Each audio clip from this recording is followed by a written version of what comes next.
আসসালামু আলাইকুম এভরিওয়ান এবং ভেরি গুড ইভিনিং। আমি MD Sajidul Islam, course coordinator হিসেবে আছি চার্টার্ড অফিসার্স লিমিটেড। তো আজকে আমাদের orientation class of PGD in customs, VAT, tax and trade ম্যানেজমেন্টের 8তম ব্যাচের ফার্স্ট ক্লাস।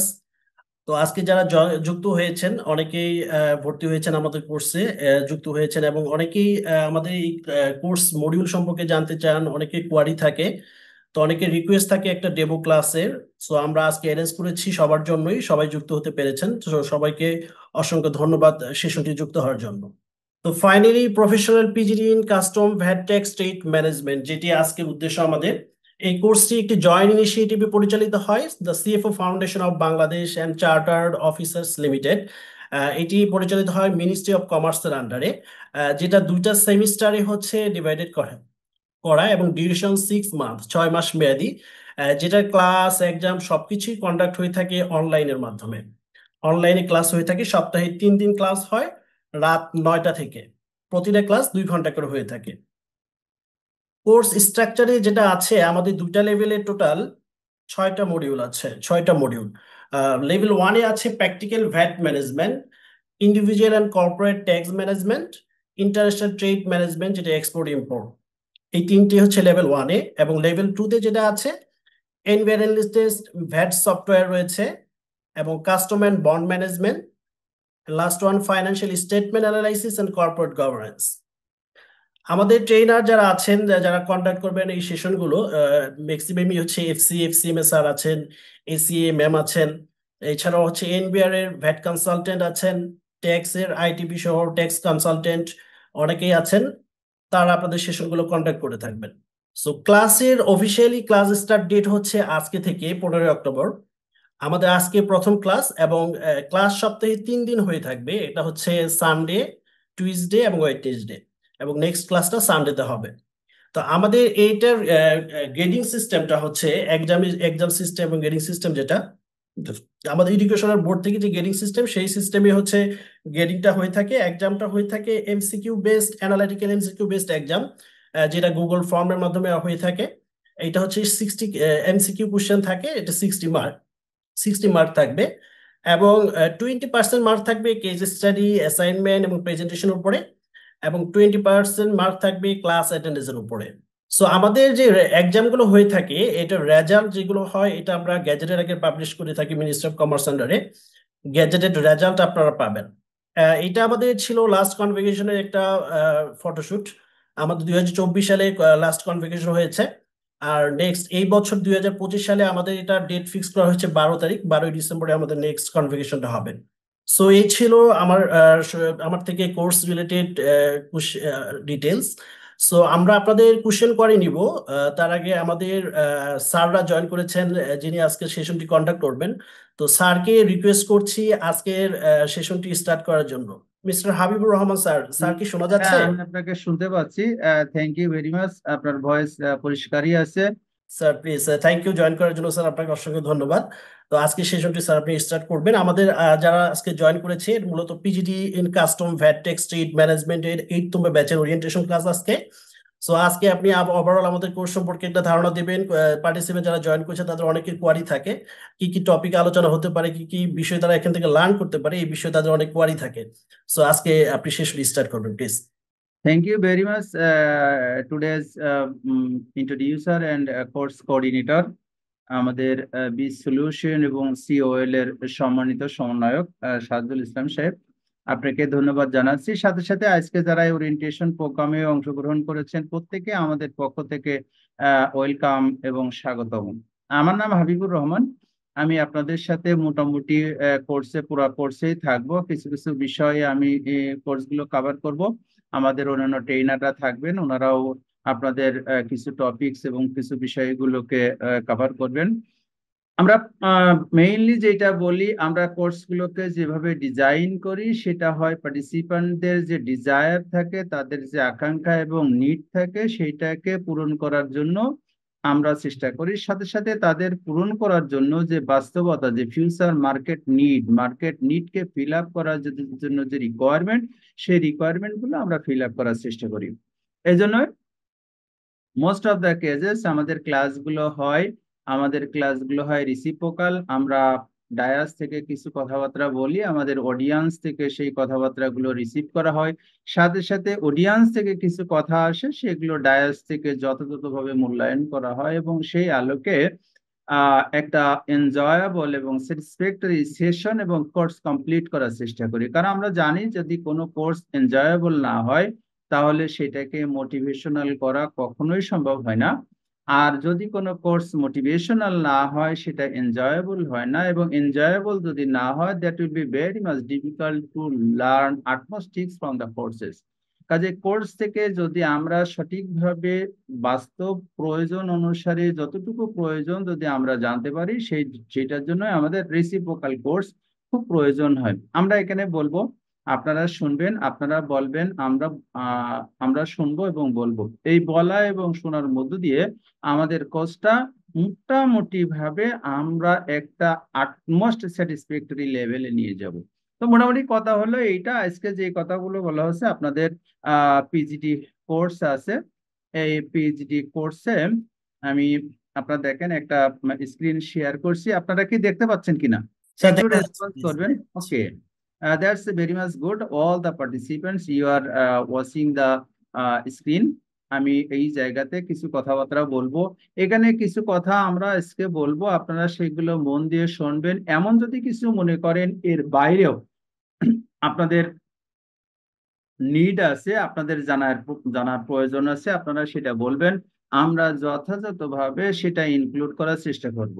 যদি এমন কিছু হয়, কোনো কিছু মনে করেন যে এইগুলো আমাদের প্রয়োজন নাই, এমন কোনো কিছু থাকলে আমরা সেটা ডিলিট অথবা অমিট করার চেষ্টা করতে পারবো, যদি সেটা আমাদেরকে রিয়েল লাইফ প্র্যাকটিসে আমাদের প্রয়োজন না।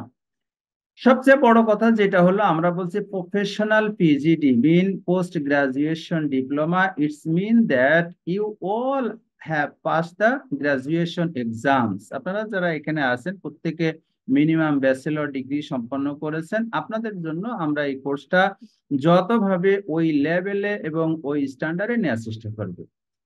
আমি আবার একটু বলি, আমার নাম হাবিবুর রহমান। আমি ইউনিভার্সিটি এবং বিভিন্ন ইনস্টিটিউশনে কাস্টমস, ব্যাট এবং ফরেন ট্রেড পড়ানোর চেষ্টা করি এবং প্র্যাকটিক্যালি আমরা কাজ করি। এই প্র্যাকটিক্যালি কাজ মিন আমরা যেরকম হাতে কলমে ছাত্রছাত্রীদেরকে, আমাদের পার্টিসিপেন্টদেরকে শিক্ষা দিই, সাথে সাথে আমরা বিভিন্ন ট্রাইব্যুনাল, কোর্ট, এইগুলোতে আমাদের যে সমস্ত শিক্ষার্থী এবং স্টুডেন্ট আছে তাদের যত ধরনের সহযোগিতা প্রয়োজন আমরা সেটা দেওয়ার চেষ্টা করি। এই জায়গাতে basically customs, VAT, tax, trade ম্যানেজমেন্টে আমি আপনাদের সাথে মোটামুটি থাকবো। এই থাকার ভিতর দিয়ে বেসিক্যালি যে বিষয়গুলো আমরা আলাপ করব, আমাদেরকে বলা হয়েছে আজকে আসলে ওরিয়েন্টেশন প্রোগ্রাম। আমরা যেটা করি সেটা হলো ইনডেপথ স্টাডিতে যাওয়ার একটু চেষ্টা করি।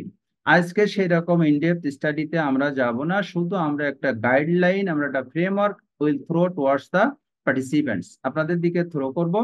আপনারা এইটা নিয়ে একটু চিন্তা করবেন, আপনাদের প্র্যাকটিক্যাল লাইফে কতটুকু রিকোয়ারমেন্ট সেটা সম্পর্কে মতামত দিবেন। সেই আলোকে আমাদের একটা গাইডলাইন আছে, সংযোজন বিয়োজনের যদি প্রয়োজন হয় করব। আমরা পরবর্তী সেশন থেকে ইনডেপথ স্টাডিতে যাওয়ার চেষ্টা করব। প্রথম আমরা যেটা আছে দেখেন, আমরা একটু বলেই ফেলছি যে what's the uniqueness of this program. সেটা হলো the program will be very much combination of the theory and practice. আমি আপনাদেরকে একটু বলছি, যদি আপনি থিওরি না জানেন, আপনার পক্ষে it's rear possible to perform the practice accordingly ও রাইটলি। থিওরি না জানলে কখনো প্র্যাকটিস সঠিকভাবে করা যায় না। আবার অনেকে বলেন থিওরি, শুধু থিওরি জানলেই হয়। আপনি যদি থিওরি জানেন, আমরা এটা বলছি professional group, practical group, practical courses. আপনারা এই জায়গাতে যারা কাজ শিখবেন পার্টিসিপেন্ট, আমি মনে করি এর একটা বড় অংশ মাঠ পর্যায়ে ফিল্ড লেভেলে আপনারা কাজ করবেন। ফিল্ড লেভেলে যখন আপনি কাজ করবেন, you need to face the regulatory authority, their field representative. তাদের সাথে অনেক সময় আপনাদের মতের এবং জানার পার্থক্য হতে পারে। আপনার নলেজ যদি থিওরিতে আপনি কারেক্ট থাকেন, তাহলে রেগুলেটরি বডিকে আপনার ফেভারে আনা আপনার জন্য পসিবল। এই জন্যই আপনাদেরকে থিওরিটা ভালোভাবে জানতে হবে। আমরা বিভিন্ন সময় উদাহরণ দিয়ে বলি, আপনি জোহরের নামাজ পড়তে চান, আপনার নামাজ পড়ার ডিজায়ার আছে, কিন্তু আপনাকে যদি এটা পড়তে চান আপনাকে জানতে হবে এই নামাজের রক্ত কখন হয়, এই নামাজ 4 রাকাত না 2 রাকাত, এই নামাজে সূরা আস্তে পড়া লাগে না জোরে পড়া লাগে, এইগুলো যদি আপনি না জানেন আপনার পক্ষে প্র্যাকটিস সম্ভব না, আপনি সঠিকভাবে করতে পারবেন না। জোহরের নামাজ 4 রাকাত, ঈশার নামাজও 4 রাকাত, জোহরের নামাজে আপনাকে সূরা আস্তে পড়তে হবে, এটাই নিয়ম, আপনি সেটা পড়বেন। ঈশার নামাজে আপনার জোরে পড়া নিয়ম, আপনি সেটা জোরে পড়বেন। দিস ইজ বেসিক্যালি, আপনি সবই জানেন, আমাদের কার্যক্রম যেটা হবে এই জায়গাগুলো আপনাদেরকে একটু ঠিকঠাক ভালোভাবে বুঝিয়ে দেওয়া, যে ব্যাপারটা হলো এইটা, আপনি এটা এইভাবে করবেন, এটা আপনি এইগুলো এইভাবে করবেন। কারণ আমরা দেখছি, আমরা এখানে তো একটু আগে উল্লেখ করলাম, আমরা all the participants you have pass the minimum bachelor degree. হয়তো আমার থেকেও আপনারা অনেক শিক্ষিত জন আছেন, অনেকগুলো হয়তো মাস্টার্স ডিগ্রিও আছে, তারা ভালো জানবেন। আমরা যখন ক্লাসে আলোচনা করব তখন আমরা দেখতে পারি অনেক লার্নেড পার্টিসিপেন্টস আমাদের ক্লাসে থাকেন, এবং তাদের জ্ঞান গর্ব বক্তব্য থেকে আমাদের কোর্সের স্টুডেন্ট, অন্য পার্টিসিপেন্টরা অনেক সময় অনেক উপকৃত হয়, ভালোভাবে উপকৃত হয়। তাহলে এটা আমি যেটা বললাম, আমাদের কোর্সের একটা ইউনিক ক্যারেক্টারিস্টিক্স, অনন্য বৈশিষ্ট্য, সেটা হলো combination of the theory and practice. আপনাদেরকে আমরা থিওরি পড়াবো, থিওরির সাথে সাথে আমরা যখন আমরা ফরেন ট্রেড পড়াবো, ফরেন ট্রেডের প্রত্যেকটা পার্টের সেগমেন্টের রিকোয়ারমেন্টস এইগুলো আছে, একটা লেটার অফ ক্রেডিট ওপেন করতে গেলে কোন কোন ধরনের ডকুমেন্টস লাগে, এই ডকুমেন্টস গুলো প্রত্যেকটা আমরা হাতে কলমে আপনাদেরকে দেখাবো। লেটার অফ ক্রেডিটের ফিজিক্যাল এক্সিস্টেন্স কেমন হয় সেটা দেখাবো, যে ডকুমেন্টস গুলো আসে ব্যাংকের মাধ্যমে, শিপিং কোম্পানির মাধ্যমে, অন্যান্য পদ্ধতি এবং মাধ্যমে, সেগুলো কেমন হয়, তার আকার আকৃতি বৈশিষ্ট্য যেরকম আমরা পড়াবো সেগুলো আপনাদেরকে দেখাবো, এইগুলো আপনারা দেখতে পাবেন। ঠিক কাস্টমস এর প্রসিডিউর, কাস্টমস এর পণ্য যখন বন্দরে আসবে ডকুমেন্টেশন কিভাবে চেক করা হয়, ডকুমেন্টেশনের অথেন্টিসিটি অর ফ্রডনেস আমরা কিভাবে বের করতে পারি, সেগুলো আমরা দেখব। এই জায়গাগুলোতে আপনারা দেখবেন যখন আমরা ইন্ডিভিজুয়াল ক্লাসে যাব, তখন আমি আশা করি আমাদের ক্লাসগুলোতে আপনাদের ভালো লাগবে। যদি আপনারা রেগুলারলি পার্টিসিপেট করেন, you will enjoy the class. আর যদি ক্লাস এনজয় করেন তাহলে আপনারা, আশা করব এই ক্লাস থেকে একটা ভালো লার্নিংস এবং লেসন্স আপনারা পাবেন।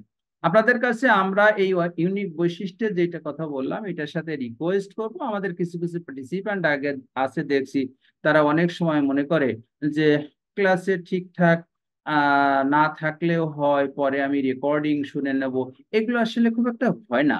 আপনাদেরকে অনুরোধ করব ক্লাসে নিয়মিত থাকবেন, এবং আমি যতটুকু জানি আপনাদের, এবং আজকেও আমাদের কোর্স কোঅর্ডিনেটর মহোদয় বলছেন 20% নাম্বার আপনাদের অ্যাটেন্ডেন্সের উপরে আছে, আপনারা যদি থাকেন আপনারা নাম্বারও পাবেন, সাথে সাথে আপনারা উপকৃত হবেন। সেকেন্ড নাম্বারে আমাদের যেটা আছে বেসিক্যালি, যে ট্রেইনার আপনাদের রিসোর্স পারসন আপনাদের ক্লাসগুলো নেবেন, ওই টপিক সম্পর্কে তার যদি ভালো ধারণা না থাকে তাহলে কভার করা সঠিকভাবে কোর্স সম্ভব হয় না। আমাদের এখানে যারা রিসোর্স পারসন আছেন নিজ নিজ ক্ষেত্রে, all the trainers and resource persons are very much well educated and experience, they will give you the good lessons, good teachings also আপনারা পাবেন। স্পেশালাইজেশন আছে আমাদের শিক্ষকদের ভিতরে। আমি আশা করব আপনারা যেই ধরনের বক্তব্য নিড করেন, যেই ধরনের বক্তব্য আপনারা অডিয়েন্স থেকে প্রত্যাশা করেন, আপনারা সেটা পাবেন। এর পরের বাক্যগুলো আসলে বিস আপনাদেরকে প্রোভাইড করবে অনেকগুলো, যেরকম কর্পোরেট এক্সপেরিয়েন্স, তারা একটা এটা বিস এবং কোল একটা কর্পোরেট নেচারে চলে।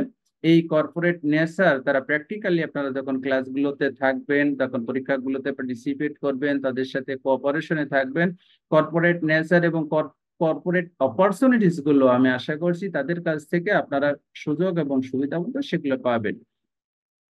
আমরা পরেরটা আলাপ করছি প্র্যাকটিক্যালস এন্ড অ্যাপ্লিকেশনস। ডেফিনেটলি এই সম্পর্কে আমাদের মোটামুটি আলোচনা আমরা আগে করে ফেলছি। সাথে সাথে এইগুলো যদি আপনাদের ব্রেনের ভিতরে, আপনাদের এই লার্নিংস এবং লেসন্স এর ভিতরে ঢুকতে পারেন, ক্যারিয়ার সার্ভিসে, জব ফিল্ডে আপনারা এখানে ভালো করবেন। আপনারা ভালো করবেন আমরা আশাবাদী, এবং আমরাও যারা ফিল্ডে আছি, আমিও টেকনিক্যাল এডুকেশন বোর্ডের সাথে সরাসরি জড়িত আছি, আমাদেরও যতটুকু প্রয়োজন হয় আমরা আমাদের পক্ষ থেকে আপনাদেরকে সহযোগিতা করব। আর একটা ব্যাপার হলো, আপনাদেরকে বলি, আমরা এখন ম্যানেজমেন্ট নিয়ে, কোর্স নিয়ে ইন্ডিভিজুয়াল আলাপ করব। আপনাদের ভিতরে যদি কোনো প্রশ্ন থাকে আপনারা প্রশ্নগুলো লিখে রাখবেন। Definite at the end of the session, we will give you the time for asking the question, main question এবং আনসার সম্পর্কে আমাদের সময় আছে, আমরা একটা সেশন পরিচালনা করব। এমনও হয়তো হতে পারে you have a question but during the answer, during the delivery you have already got the answer. ওকে, তো এইগুলো আমরা পরবর্তীতে আপনাদের কোশ্চেন নেব। যত ধরনের প্রশ্ন থাকে আপনাদের প্রশ্নগুলোতে আমরা নিব, প্রশ্নগুলোর উত্তর দেব, আপনাদেরকে সন্তুষ্টি করার চেষ্টা করব। প্রথম আমরা যেটা আজকে আমরা 2-3টা কোর্স নিয়ে, একটু কোর্সের মডিউল গুলো নিয়ে আলাপ করব আপনাদের সাথে। আমরা যেই ওয়াদা একটু আগে করছি সেটা হলো ট্রেড ম্যানেজমেন্ট। এর একটা প্রথম শুরু করি। ট্রেড ম্যানেজমেন্ট মিন ইন্টারন্যাশনাল ট্রেড। ইন্টারন্যাশনাল ট্রেড মিন ফরেন ট্রেড। ফরেন ট্রেড কি? বাংলাদেশের সাথে সোজা কথা বিদেশের সাথে আরেকটা স্বাধীন সার্বভৌম দেশের সাথে যে ব্যবসা হবে সেটা হলো ফরেন ট্রেড। আমরা 1 নম্বর বলছি what is the foreign trade, what is the international trade, এটা আমরা কভার করব। International trade means buying and selling crossing the national boundary using the foreign currency for making some profit. সোজা কথা হলো, আমরা কোনো লাভ করার উদ্দেশ্যে আমাদের রাষ্ট্রীয় সীমানার বাইরে যে অন্য একটা রাষ্ট্রের সাথে যে পণ্য এবং সেবা কেনাবেচা করব সেটা হলো ইন্টারন্যাশনাল ট্রেড। এই ইন্টারন্যাশনাল ট্রেড নিয়ে এই জায়গায় আমাদের অনেকগুলো কার্যক্রম, অনেকগুলো কথাবার্তা হবে। এটা থিওরিতে হবে, এটা প্র্যাকটিক্যাল হবে। ইন্টারন্যাশনাল ট্রেড মিন আমি বলছি দেশের বাইরের সাথে ট্রেড। এই ট্রেড কেনাবেচা, ট্রেড কেনাবেচা কি আমরা ইংরেজিতে বলি import and export. Mean foreign trade mean import and export. তাহলে ইন্টারন্যাশনাল ট্রেডে তাহলে আমরা কি কভার করব? ইন্টারন্যাশনাল ট্রেডে আমরা ইম্পোর্ট কভার করব, ইন্টারন্যাশনাল ট্রেডে আমরা এক্সপোর্ট কভার করব। এই ইম্পোর্ট এবং এক্সপোর্ট কভার করতে যে আমাদের যে প্ল্যানিং গুলো আছে, আমাদের তাত্ত্বিকরা, আমাদের দার্শনিকরা, আমাদের এই ট্রেডের পায়োনিয়ার যারা, ওনারা যে প্ল্যান দিচ্ছেন এবং স্ট্র্যাটেজিকে ফলো করতে বলছেন, আমরা সেইগুলো ক্লাসে আপনাদের সামনে উপস্থাপন করব। আমরা যখন ডোমেস্টিক ট্রেড করি, দেশের ভিতরে বাণিজ্য করি, তখনই অনেকগুলো ল, রুলস, রেগুলেশনস কাজ করে। এটা তো আমরা দেশের বাইরের সাথে করব, ডেফিনেটলি এই জায়গায় আমাদের কিছু ল থাকবে, কিছু রুলস, গাইডলাইন্স এবং বিধিমালা আমাদের জন্য প্রযোজ্য হবে। এই জায়গায় মাঝে মাঝে ডিসপিউট হবে, দ্বন্দ্ব হবে, সংঘাত হবে, এইগুলোর জন্য সালিশ, বিচার, আরবিট্রেশনের প্রয়োজন হবে। এইগুলো আমরা দেখানোর চেষ্টা করব। আমরা দেখাবো 2 types of law and rules and regulations on domestic law, rules, regulations on international law, rules, regulations. এটা আপনাদেরকে শুধু পড়াবোই না থিওরি, আমরা প্র্যাকটিক্যালি প্রত্যেকটা প্র্যাকটিক্যাল অ্যাসপেক্ট কি হয়, ডিসপিউট গুলো কি হয়, আপনাদের যদি স্পেসিফিক কোনো ডিসপিউট থাকে সেটা নিয়ে আমরা আলাপ করব। আমাদের রেকর্ডেড কিছু ডিসপিউট আছে, আমাদের কিছু নেগোসিয়েশন আছে, কিভাবে how you will become a good manager, good negotiator, for dispute settler, সেগুলো আমরা দেখানোর চেষ্টা করব। ইন্টারন্যাশনাল ট্রেডের সবচেয়ে বড় ব্যাপার হচ্ছে দেশের বাইরে অর্থের পরিশোধ করা লাগে। দেশের বাইরে অর্থ যায়, দেশের বাইরে থেকে অর্থ আসে, এই জন্য ডিফারেন্ট পেমেন্ট গেটওয়ে কাজ করে। এই পেমেন্ট গেটওয়ে নিয়ে আমরা ইন্ডিভিজুয়ালি আমরা ক্লাসে সেগুলো নিয়ে আলাপ করব।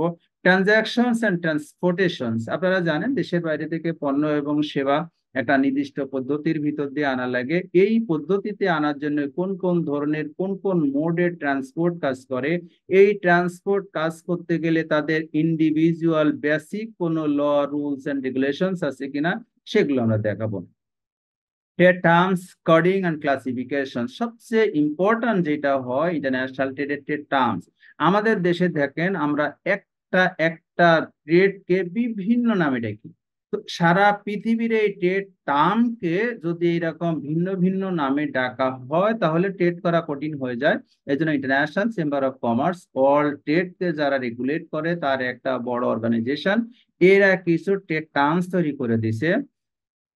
আরেকটা হলো এইচএস কোড অথবা কোডিং সিস্টেম বলি, WCO ওয়ার্ল্ড কাস্টমস অর্গানাইজেশন, তারা কিছু কোডিং সিস্টেম করে দিছে, এইগুলোর আন্ডারে আমাদের কাস্টমস পণ্যকে ক্লাসিফিকেশন করে, শ্রেণী বিন্যাস করে। এই শ্রেণী বিন্যাসের মধ্য দিয়েই কোন পণ্যের উপরে কতটুকু শুল্ক কর আরোপিত হবে কাস্টমস সেটা নির্ধারণ করে।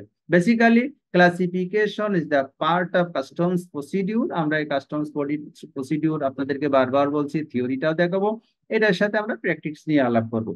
কন্ট্রোলস অ্যান্ড ব্যারিয়ার, ইন্টারন্যাশনাল ট্রেডের সবচেয়ে বিজনেসকে হ্যাম্পার করবার জন্য অনেক সময় কন্ট্রোল কাজ করে, ব্যারিয়ার কাজ করে। কদিন আগে আপনারা দেখেছেন ইন্ডিয়া আমাদের ট্রান্সশিপকে বাতিল করছে। এই ট্রান্সশিপমেন্টকে বাতিল করবার জন্য আমাদের অনেক ট্রানজিটের কনসাইনমেন্টকে বিভিন্নভাবে হয়রানির শিকার হয়েছে। কন্ট্রোল এবং ব্যারিয়ার্স ডিফারেন্ট টাইপ আছে, নন ফাইন্যান্সিয়াল আছে, ফাইন্যান্সিয়াল আছে, ট্যারিফ আছে, নন ট্যারিফ আছে, মেজার আছে। এইগুলো কি কি, কোন কোন ইনফ্লুয়েন্স গুলো ইন্টারন্যাশনাল ট্রেড কে ফ্যাসিলিটেশনের জন্য বাধা হয়ে দাঁড়ায়, সেগুলো আমরা দেখবো। ইন্টারন্যাশনাল ট্রেডের সবচেয়ে বড় উপকরণ টুলস এর একটা হলো ব্যাংক। ব্যাংকগুলো এই ইন্টারন্যাশনাল ট্রেডের মিডিয়া হিসেবে কাজ করে, লিডিং কিটস হিসেবে কাজ করে, টুলস হিসেবে কাজ করে, এবং অলসো তারা ইন্টারন্যাশনাল ট্রেডে ফাইন্যান্স করে। এই ফাইন্যান্সের উপায় কি, কিভাবে ব্যাংক থেকে ফাইন্যান্স পাওয়া যায়, ফাইন্যান্স পেতে হলে কি কি ডকুমেন্টস রিকোয়ার্ড হয়, তার থিওরি এবং প্র্যাকটিস আমরা দেখাবো। কাস্টমস প্রসিডিউর নিয়ে আমরা একটা আলাপ করছি, এর আগে একটু বলে ফেললাম। একটা ফরেন ট্রেডের ডকুমেন্টস যখন আসে, সেই ডকুমেন্টস কিভাবে একজন থেকে আরেকজনে হস্তান্তরিত হয়ে ফাইনালি আমাদের বন্দরে যায়, এবং বন্দরের প্রসিডিউর সম্পন্ন করার পরে পণ্য বা সেবা যে আমদানিকারক এবং রপ্তানিকারক আছে তার কাছে পৌঁছে দেওয়া হয়, তার কর্তৃত্বে দেওয়া হয়, সেটাকে আমরা দেখবো। এটাকে বলি প্রসিডিউর এন্ড কমপ্লায়েন্স। এই প্রসিডিউর করতে যে যেইগুলো আইনি প্রক্রিয়া আছে আমরা সেগুলো মেনটেন করি, এটা দেখবো। তারপরে আমরা বলছি, আমরা আইসিসির কথা বলছি, ইন্টারন্যাশনাল চেম্বার অফ কমার্স, ডব্লিউসিওর কথা বলছি, ওয়ার্ল্ড কাস্টমস অর্গানাইজেশন। সবচেয়ে বড় বিশ্বের যে আইনি সংস্থা ইন্টারন্যাশনাল ট্রেডকে রেগুলেট, কন্ট্রোল এবং প্রমোট করবার জন্য, সেটা হলো ডব্লিউটিও, ওয়ার্ল্ড ট্রেড অর্গানাইজেশনস। এই ওয়ার্ল্ড ট্রেড অর্গানাইজেশনস এর কিছু রুলস, রেগুলেশনস, বিধিমালা আছে, সেগুলো আমরা দেখব। এটা গেলেন যে ইন্টারন্যাশনাল ট্রেড, ট্রেড ম্যানেজমেন্ট মিন ট্রেড ফাইন্যান্স মিন ইন্টারন্যাশনাল ট্রেড। এই বিষয়গুলো আমরা কভার করব যখন আমরা ইন্ডিভিজুয়ালি আলাপ করব, হয়তো এর বাইরেও কিছু বিষয়গুলো আসবে। আপনাদেরকে এই স্ট্রাকচারটা আমরা দিব, আপনারা নিজেরা মোটামুটি এগুলো একটু স্টাডি করবেন। এর বাইরে যদি কিছু সংযোজন করা লাগে, definite for the wellbeing of the course and participants, of course will do that. এটা হলো, এটা গেলেন যে আমাদের ট্রেড ম্যানেজমেন্ট। দ্বিতীয় নম্বরে আমরা দেখলাম customs and bond management. Basically customs is our authority who collect the tariffs for imported and exported goods. আমাদের আমাদের যে রাজস্ব, আমাদের অর্থনৈতিক যে চালিকা শক্তির মেইন কম্পোনেন্টস রাজস্বে কাস্টমস অথরিটি আদায় করে। তারা আমাদের সরকারি কর্তৃপক্ষ, তারা বেসিক্যালি আমাদের আমদানিকে নিয়ন্ত্রণ করে, আমাদের রপ্তানিকে নিয়ন্ত্রণ করে, আমাদের আমদানি এবং রপ্তানিকে ফ্যাসিলিটেট করে। এবং ইন্টারন্যাশনাল আমাদের কাস্টমস আইন 2023-এ বলা হয়েছে, এই আইনকে আন্তর্জাতিক পর্যায়ে নিয়ে যাওয়ার জন্য, এই ট্রেডকে আন্তর্জাতিক পর্যায়ে নিয়ে যাওয়ার জন্য কাস্টমস আইন 2023 প্রণয়ন করা হয়েছে। কাজে কাস্টমস আমাদের কাজ কি করে, কাস্টমস আমাদের পণ্যকে রেগুলেট করে, পণ্যকে কন্ট্রোল করে, পণ্যকে ফ্যাসিলিটেট করে। যেই কর্তৃপক্ষ সেটা হলো কাস্টমস। কাস্টমস কর্তৃপক্ষ কি, কাস্টমস কিভাবে কাজ করে, কাস্টমসের রোল কি, কাস্টমসের দায়িত্ব কতটুকু, কাস্টমসের কর্তব্য কতটুকু, কাস্টমস এবং বন্ড ম্যানেজমেন্ট আমরা একটা দেখব। আমরা এত সময় কাস্টমস নিয়ে আলাপ করছিলাম, হঠাৎ করে একটা শব্দ আমাদের ভিতরে ঢুকে গেছে, bond. What is the difference in between customs and bond? Main customs and customs bond. সোজা কথা, সিম্পলি আপনারা মনে রাখবেন, কাস্টমস হলো আমি দেশের বাইরে থেকে যখন পণ্য এবং সেবা আনবো, আমার এই পণ্য এবং সেবা কোড অনুসারে ক্লাসিফিকেশন হবে, আমি প্রয়োজনীয় শুল্ক কর সরকারি কোষাগারে প্রদান করব এবং সেটা দেশের ভিতরে ব্যবহার করব। এই পর্যন্ত থাকবে আমার কাস্টমস প্রসিডিউর। তাহলে what happen for the bond? বন্ডের জন্য হবে আমি ঠিক সমস্ত ফর্মালিটিস গুলো মেনটেন করব, আমি দেশের বাইরে থেকে উপকরণ আনবো, পণ্য এবং সেবা আনবো, কিন্তু আমি সরকারকে কোনো শুল্ক কর পরিশোধ করব না। সরকার থেকে আমি একটা লাইসেন্স গ্রহণ করব, সেই লাইসেন্সের নাম বন্ড লাইসেন্স। এই লাইসেন্স যদি আমাকে দেয়, আমি কোনো পণ্য আনার সময় শুল্ক এবং কর দিব না। শর্ত হলো এই পণ্য আমি সরকারের গোডাউনে, সরকারের ওয়্যার হাউসে রাখবো। এইটা দিয়ে আমি ফিনিশ প্রোডাক্ট তৈরি করব এবং এটা দেশের বাজারে রপ্তানি করব। কন্ডিশন হলো আমি লোকাল মার্কেটে বিক্রি করতে পারবো না, দেশের বাইরে থেকে উপকরণ আনবো, সেটা দিয়ে আমি পণ্য তৈরি করব, আবার রপ্তানি করব। এই যে ফ্যাসিলিটেশনস, এই ফ্যাসিলিটেশনস এর নাম হচ্ছে বন্ড। এই বন্ড যেভাবে বাস্তবায়িত হবে, কার্যকরী হবে, সেটা হলো বন্ড ম্যানেজমেন্ট। আপনারা কয়েকদিন আগে দেখছেন আমাদের কাস্টমসে একটা বড় ধরনের পরিবর্তন আসছে। এখন আমাদের অনেক কোম্পানি আছে যারা এক্সপোর্ট করতে চায়, রপ্তানি করতে চায়, তারা তাদের বন্ড লাইসেন্স নাই। কারণ এই বন্ড লাইসেন্স পাওয়ার জন্য কিছু সুনির্দিষ্ট শর্ত পূরণ করা লাগে, পরিপালন করা লাগে। অনেক ছোট ছোট কোম্পানি এগুলো করতে পারে না। তাদের জন্য এতদিন ফ্যাসিলিটি ছিল ডিউটি ড্রব্যাক, শুল্ক কর প্রত্যয়ন, এইটা অনেক জটিলতা ছিল। এখন আমাদের এই গভর্নমেন্ট যেটা করছে সেটা হলো আমার বন্ড লাইসেন্স না থাকলেও শুল্ক মুক্ত ভাবে পণ্য উপকরণ আনার সুযোগ দিছে। সেইটা আমরা আশা করছি আমাদের এক্সপোর্টকে বুস্ট আপ করবে। এবং আপনারা যারা এই কোর্সের পরে বন্ডের স্টুডেন্ট হবেন, যারা বন্ডের স্টুডেন্ট হিসাবে ম্যানেজার হবেন, তারা এই নতুন সিস্টেম সম্পর্কে একটু ভালো ধারণা পাবেন এবং বাংলাদেশের এক্সপোর্টকে বুস্ট আপ করার জন্য আপনারা একটু শক্ত ভূমিকা, সঠিক ভূমিকা রাইটলি রাখতে পারবেন। ইম্পোর্ট এক্সপোর্ট মেকানিজম, সেটা বলছে import export mechanism nothing but পণ্য দেশের বাইরে থেকে আনা এবং দেশের ভিতর থেকে বাইরে নিয়ে যাওয়া, এটা হলো ইম্পোর্ট অ্যান্ড এক্সপোর্ট। এটার জন্য তো এত নিয়ম কানুন, আইনগুলো, আমরা সেটা বলছি। ইম্পোর্ট এবং এক্সপোর্টের জন্য আমরা যে এই ভৌগোলিক সীমা বারবার বলছি, এই ভৌগোলিক সীমা কি, কিভাবে নির্ধারিত হয়, আইনের একটা সুস্পষ্ট ব্যাখ্যা দেওয়া আছে, সেগুলো আমরা দেখাবো। ঠিক একই জায়গায় এখানে ল, রুলস, রেগুলেশনস এইগুলো আপনাদের পড়া লাগবে। আমরা যেটা বলছি আমাদের কাস্টমস আইন 2023 সেটা পড়া লাগবে, আমাদের আমদানি নীতি আদেশ সেটা পড়া লাগবে, আমাদের রপ্তানি নীতি আদেশ যেটা সাস্টেইন করছে 23-27 সেটা আমাদেরকে পড়া লাগবে।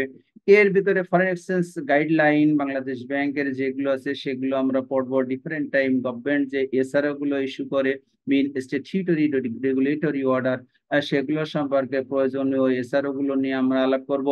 সাধারণ আদেশ নিয়ে আমরা আলাপ করব, বিশেষ আদেশ নিয়ে আমরা আলাপ করব, গভর্নমেন্টের ব্যাখ্যাপত্র নিয়ে আলাপ করব এবং এইগুলো আমাদের ডিসপিউট সেটেলমেন্টে কিভাবে কাজ করে সেটা আমরা দেখব।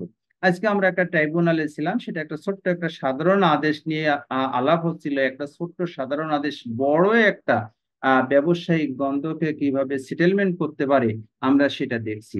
তো আপনাদের নলেজে যদি এই থিওরি গুলো থাকে, ডেফিনেটলি আপনারা যখন ট্রাইব্যুনালে যাবেন, বিভিন্ন কমিশনারেটে যাবেন, কাস্টমসের কমিশনারদের কাছে হিয়ারিং এ যাবেন, আমি আশা করি you will display a great role and will get the verdict in favor of your company, also your group.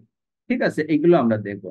Customs classification এবং ভ্যালুয়েশন, ক্লাসিফিকেশন এবং ভ্যালুয়েশনের কথা আমরা বলছি। আমরা আমরা যখন প্র্যাকটিক্যালি দেখব, যখন পণ্য ঘোষণা করা হয়, আমদানিকারক এবং রপ্তানিকারক একটা প্রাইস ঘোষণা করে, এই প্রাইস কাস্টমস একটা পদ্ধতিতে কাস্টমসের মূল্য নির্ধারণ করে। এই মূল্যের উপরে কিভাবে ট্যারিফ নির্ধারিত হয়, ট্যারিফ মিন শুল্ক এবং কর সেগুলো হয়, সেগুলো আমরা দেখাবো, এই কোর্সের একটা পার্ট। ওয়্যার হাউস টাইপস, আমরা যে এই বন্ডের কথা বললাম, বন্ডের মাল বলছি সরকারি গোডাউনে অথবা সরকার ঘোষণা করা গোডাউনে রাখা লাগবে, আইনের ভাষায় সেটা বলে ওয়্যার হাউস। এই ওয়্যার হাউস বিভিন্ন রকমের হয়, কারণ রেডিমেড গার্মেন্টস এর জন্য এক ধরনের গোদাম লাগে, জাহাজ শিল্পের জন্য এক ধরনের গোদাম লাগে, টোবাকোর জন্য এক ধরনের লাগে, বিভিন্ন গ্লাস ফ্যাক্টরির জন্য, সিরামিক ফ্যাক্টরির জন্য এক এক ধরনের ওয়্যার হাউস লাগে। এইগুলোর গভর্নমেন্টের ডিফারেন্ট রুলস আছে, ডিফারেন্ট রেগুলেশনস আছে। এক একটা ওয়্যার হাউসের ডিউরেশন, মিন কোন হাউসে কতটুকু পর্যন্ত পণ্য রাখা যাবে, কোনটা কত মেয়াদি, মিন 6 মাস, 12 মাস, 10 মাস, 24 মাস, 48 মাস, এভাবে বিভিন্ন ভাবে তাদের মেয়াদকে ক্লাসিফিকেশন করা আছে, আমরা সেগুলো দেখবো। Definitely role of the banks and financing, সব জায়গাতে ট্রেড যেখানে আপনি করবেন, ব্যাংকের রোল এবং ফাইন্যান্সিং অ্যাসিস্ট্যান্ট ছাড়া সঠিকভাবে ট্রেড করা, বিশেষ করে ইন্টারন্যাশনাল ট্রেড করা ডিফিকাল্টিস। এই জন্য ব্যাংকগুলোকে প্রয়োজনে আপনাকে সাপোর্ট দিবে, অর্থায়ন করবে এবং অন্য সাপোর্টগুলো কার্যক্রমগুলোকে সেবা প্রদান করবে। এখন কাস্টমস এবং বন্ডে যেটা আছে, আমরা একটা শব্দ দেখবো লিয়েন ব্যাংক। এই লিয়েন ব্যাংক কি, লিয়েন ব্যাংকের কার্যকারিতা কি, সেটা আমরা যখন ডিটেল ক্লাসে যাব আমাদের আলোচনা হবে। কারণ লিয়েন ব্যাংক ছাড়া কোনো ক্রমে বন্ডিং লাইসেন্স পাওয়ার কোনো সুযোগ নাই। কাজে একটা জিনিস আমরা তাহলে দেখলাম, যদি আমি বন্ড এবং কাস্টমস নিয়ে কাজ করতে চাই, ডেফিনিট আমাকে ব্যাংকের সংশ্লিষ্টতা লাগবে। আমি যদি ফরেন ট্রেড করতে চাই, এখনো পর্যন্ত যেটা দেখলাম সেটাতে আমার ব্যাংক লাগবে। এগুলো আমরা দেখব। কাস্টমস এর কমপ্লায়েন্স আছে, আপনি যেটা ঘোষণা করবেন দেশের বাইরে থেকে ঠিক আপনার সেই পণ্যটায় আসতে হবে। ভাইস ভার্সা, আপনি যেটা এক্সপোর্টে ইএক্সপি তে ঘোষণা করবেন, আপনি ঠিক সেই পণ্যটাই দেশের বাইরে রপ্তানি করবেন, ফর্ট ফার্জারি করতে পারবেন না। যদি করেন, এইটার একটা ম্যানেজমেন্ট আছে, অডিটিং সিস্টেম আছে। কতদিন পর্যন্ত অডিট করা যায়? কাস্টমস আইনে 3 বছর। 3 বছর পর্যন্ত আপনার ফাইল সরকারি অথরিটি যে কোনো সময় রিকল করতে পারে, তারা অডিট করতে পারে, ইন্সপেকশন করতে পারে, এটা হবে।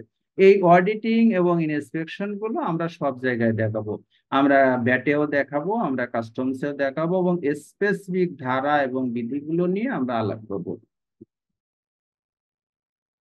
বন্ডে যেটা হলো, আপনি ইচ্ছা করলেই উপকরণ ইম্পোর্ট করতে পারবেন না। আপনাকে যে অথরিটি আছে, আমার বন্ড অথরিটি কাস্টমসের একটা পার্ট, ওই কাস্টমসের পার্ট থেকে আপনাকে এন্টাইটেলমেন্ট নিতে হবে আগে। আপনি যদি এন্টাইটেলমেন্ট মিন আমদানি, এন্টাইটেলমেন্ট ইম্পোর্ট এন্টাইটেলমেন্ট আমরা এটার বাংলা করছি আমদানি প্রাপ্যতা। আমদানি প্রাপ্যতা যদি আপনার না থাকে এবং এইটা থেকে যদি আমি কোনো পণ্য আমদানি করেন, তাহলে আপনি বন্দরে শুল্ক মুক্ত সুবিধা পাবেন। শুল্ক মুক্ত সুবিধা পেতে হলে কি করতে হবে? এই যে বন্ড অথরিটি আছে, কর্তৃপক্ষ আছে, বন্ডের একজন কমিশনার আছেন, এই কমিশনারের কাছ থেকে আপনার অনুমোদন নিতে হবে, সিস্টেম থেকে অনুমোদন নিতে হবে, কর্তৃপক্ষের কাছে অনুমোদন নিতে হবে। নেওয়ার পরে আপনি শুল্ক মুক্ত সুবিধা পাবেন, এই পণ্য আপনি অ্যাকসেপ্ট করবেন। এই এন্টাইটেলমেন্ট নেওয়ার প্রক্রিয়া কি, কিভাবে বন্ডে অ্যাপ্লিকেশনস করা লাগে, আমরা সেটা আপনাদেরকে থিওরিতে দেখাবো, আমরা সেটা হাতে কলমে দেখানোর চেষ্টা করব। অডিট অ্যান্ড ইনভেস্টিগেশন ডিফারেন্ট ওয়েতে, ডিফারেন্ট সেগমেন্টে, ডিফারেন্ট ফ্যাকশনে সেগুলো আছে, আমরা আলাপ করছি, সেটা দেখাবো। সাথে সাথে আমরা কি করছি, প্র্যাকটিক্যাল সব জায়গাতে আমরা বলছি our class will be very much combinations of the theory and practice. অধিকাংশ ক্ষেত্রে থিওরিটা যখনই আমাদের শেষ হবে, আমরা তখন সেটাতে প্র্যাকটিস দেখানোর চেষ্টা করব। আর প্র্যাকটিস দেখালে আপনারা থিওরিটা যদি মন দিয়ে পড়েন, আপনারা থিওরিটা যখন হবে তখন আমরা অতীতের অভিজ্ঞতা থেকে যেটা দেখছি, সবাই খুব এনজয় করে, সবাই খুব ভালোভাবে সেটা মন থেকে রিসিভ করে এবং মনে করে যে আমাদের যে থিওরি কষ্ট করে পড়ছিলাম, এই প্র্যাকটিসের মধ্য দিয়ে সেটার সার্থকতা, পরিপূর্ণতা হলো। আর একটা হলো যেটা হচ্ছে আমাদের practical bat management. Practical bat management, আপনারা তো জানেন ব্যাট এর অর্থ হচ্ছে ভ্যালু এডেড ট্যাক্সেস। এই ভ্যালু এডেড ট্যাক্স বর্তমান সময়ে সবচেয়ে আলোচিত একটা ব্যবস্থা, আলোচিত একটা কর ব্যবস্থা। এই কর ব্যবস্থায় আপনারা এত সময় যে দুটো বিষয় বললাম, ইন্টারন্যাশনাল সাপ্লাই চেইন, এটাতেও কাজ করে, প্রযোজ্য হয়। আর ইন্টারন্যাশনাল সাপ্লাই চেইনের মধ্য দিয়ে পণ্য বা সেবা যখন দেশের অভ্যন্তরে প্রবেশ করে, মেইন ইন্টারন্যাশনাল সাপ্লাই চেইন থেকে ডোমেস্টিক সাপ্লাই চেইনে প্রবেশ করে, তখন ডোমেস্টিক সাপ্লাই চেইনে ভ্যাট একটা বড় রোল প্লে করে, গুরুত্বপূর্ণ ভূমিকা পালন করে। আপনারা যদি শুধু ভ্যাট সম্পর্কে একটু ভালো ধারণা অর্জন করতে পারেন, আমাদের অনেক পার্টিসিপ্যান্টরা আছে যারা দেখছি অল্প সময়ে তাদের কেরিয়ারে, তাদের জবে, তাদের এমপ্লয়ারকে তারা স্যাটিসফ্যাক্টরি খুশি করতে পারছে, এবং তারা অনেক ক্ষেত্রে যেরকম তার আর্থিক বেনিফিট, তার প্রমোশন, এইটা পাওয়ার সাথে সাথে তার ফ্যামিলি এবং সোসাইটিতে ভালো কিছু কন্ট্রিবিউশন করতে পারছে। আমি এটা বলবো, প্র্যাকটিক্যাল ব্যাট ম্যানেজমেন্টে আমি যতটুকু পারি আমি আপনাদেরকে সেগুলো দেখানোর চেষ্টা বলবো, এবং আমাদের সাথে আরো ইম্পর্ট্যান্ট এক্সপেরিয়েন্সড এবং এডুকেটেড ট্রেনাররা আছে, সলিসিটররা আছে, ওনারা সেইগুলোতে কথা বলবেন, আপনারা আপনাদের প্রশ্ন করবেন এবং প্রশ্নের জবাব পাবেন। প্রথম যেটা হলো, আমরা এই বিষয়গুলো এখান থেকে আমরা 12টা বিষয়কে 12টা টপিককে আনার চেষ্টা করছি। আমরা হয়তো এটা একটা মডিফিকেশন করব নিয়ার ফিউচার প্রয়োজন অনুসারে। প্রথম যেটা হলো সেটা হলো ব্যাট কি। বেসিক্যালি হলো VAT mean value added tax. এই করটা হলো এই করটা হলো জনগণের কাছ থেকে আদায় করা হয়, দেশের কাছ থেকে আদায় করা হয়।